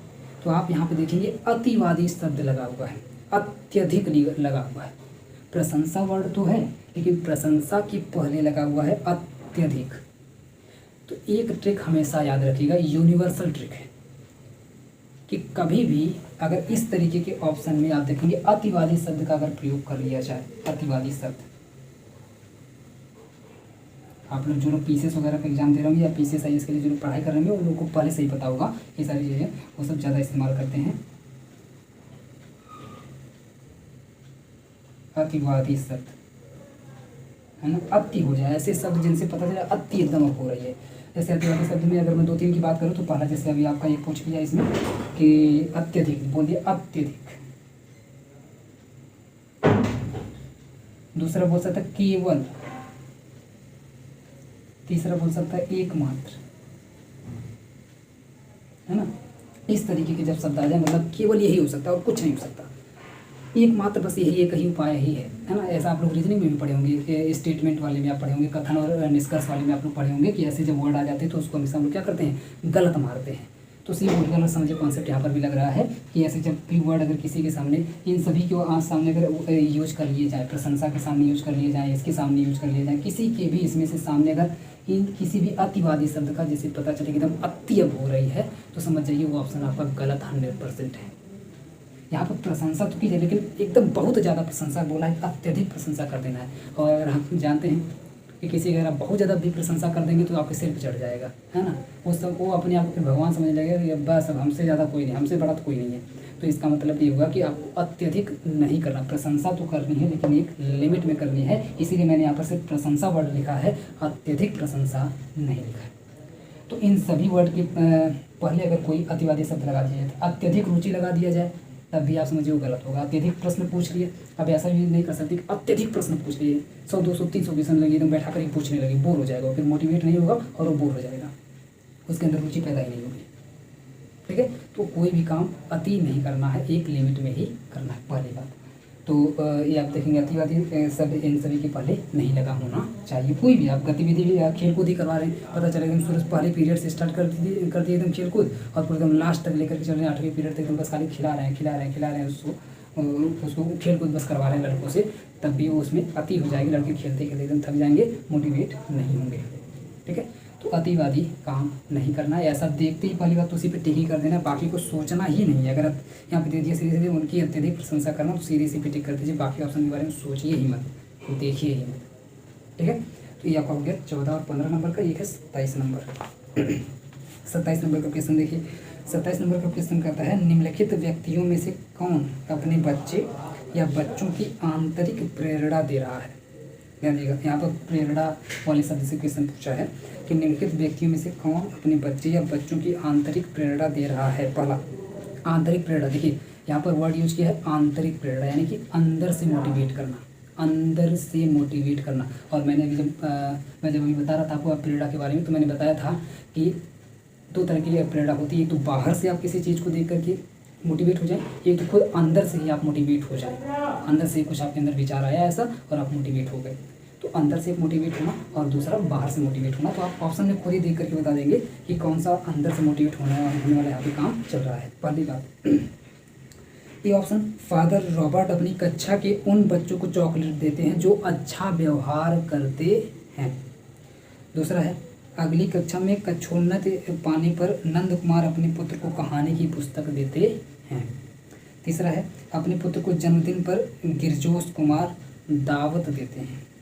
और डी है, विज्ञान विषयों में सर्वोच्च अंक पाने पर राजेश कुमार अपने पुत्र की क्या करते हैं, प्रशंसा करते हैं। अब आप खुद सोच लीजिए कौन सा ऑप्शन सही होने वाला है। मैंने पहले ही बोला था अगर प्रशंसा वर्ड आ जाए तो आप तो सबसे पहली बात तो उसी पर टिक कर दीजिए, बस अतिवादी नहीं होना चाहिए। आप उसी पर ऑप्शन पर टिक कर दीजिए, वही वाला आपका सही वैसे ही हो जाएगा। अगर आप इसको लॉजिकली देखना चाहें तो लॉजिकली में भी आप दे सकते हैं। क्या करते हैं कि फादर रॉबर्ट क्या करते हैं, अपनी कक्षा के उन बच्चों को चॉकलेट देते हैं। चॉकलेट देखिए आप लिखा चॉकलेट देते हैं, तो अगर आप किसी को चॉकलेट दे करके ले चॉकलेट के लिए अगर इस तरीके से आप उसको चॉकलेट देते हैं तो आप बाहर से ना उसको मोटिवेट कर रहे हैं, बाहर से कोई चीज़ उसको दे करके मोटिवेट कर रहे हैं ना। चॉकलेट का उसको लालच दे करके आप मोटिवेट करें, मतलब बाहर वो बहिर्मुखी हो जाएगा, आंतरिक नहीं होगा। ठीक है, बाहरी आपका बाह्य मोटिवेशन हो जाएगा, बाह्य प्रेरणा हो जाएगी, आंतरिक नहीं होगी। पहली बात।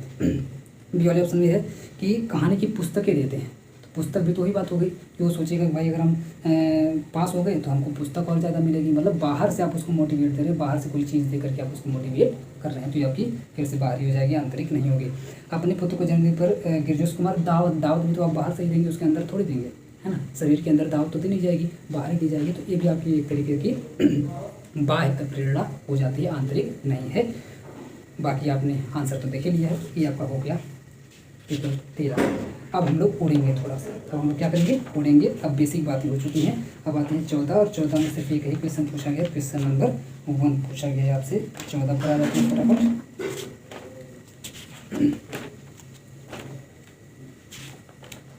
14 देखिए, पहला ही क्वेश्चन आपसे पूछ लिया गया है, अभिप्रेरणा का वर्गीकरण होता है। अभिप्रेरणा का वर्गीकरण कैसे किया जाता है, ये थोड़ा सा अलग क्वेश्चन है। अभी तक जो हमने पढ़ा है उससे थोड़ा सा अलग क्वेश्चन है कि अभिप्रेरणा का वर्गीकरण कैसे करेंगे।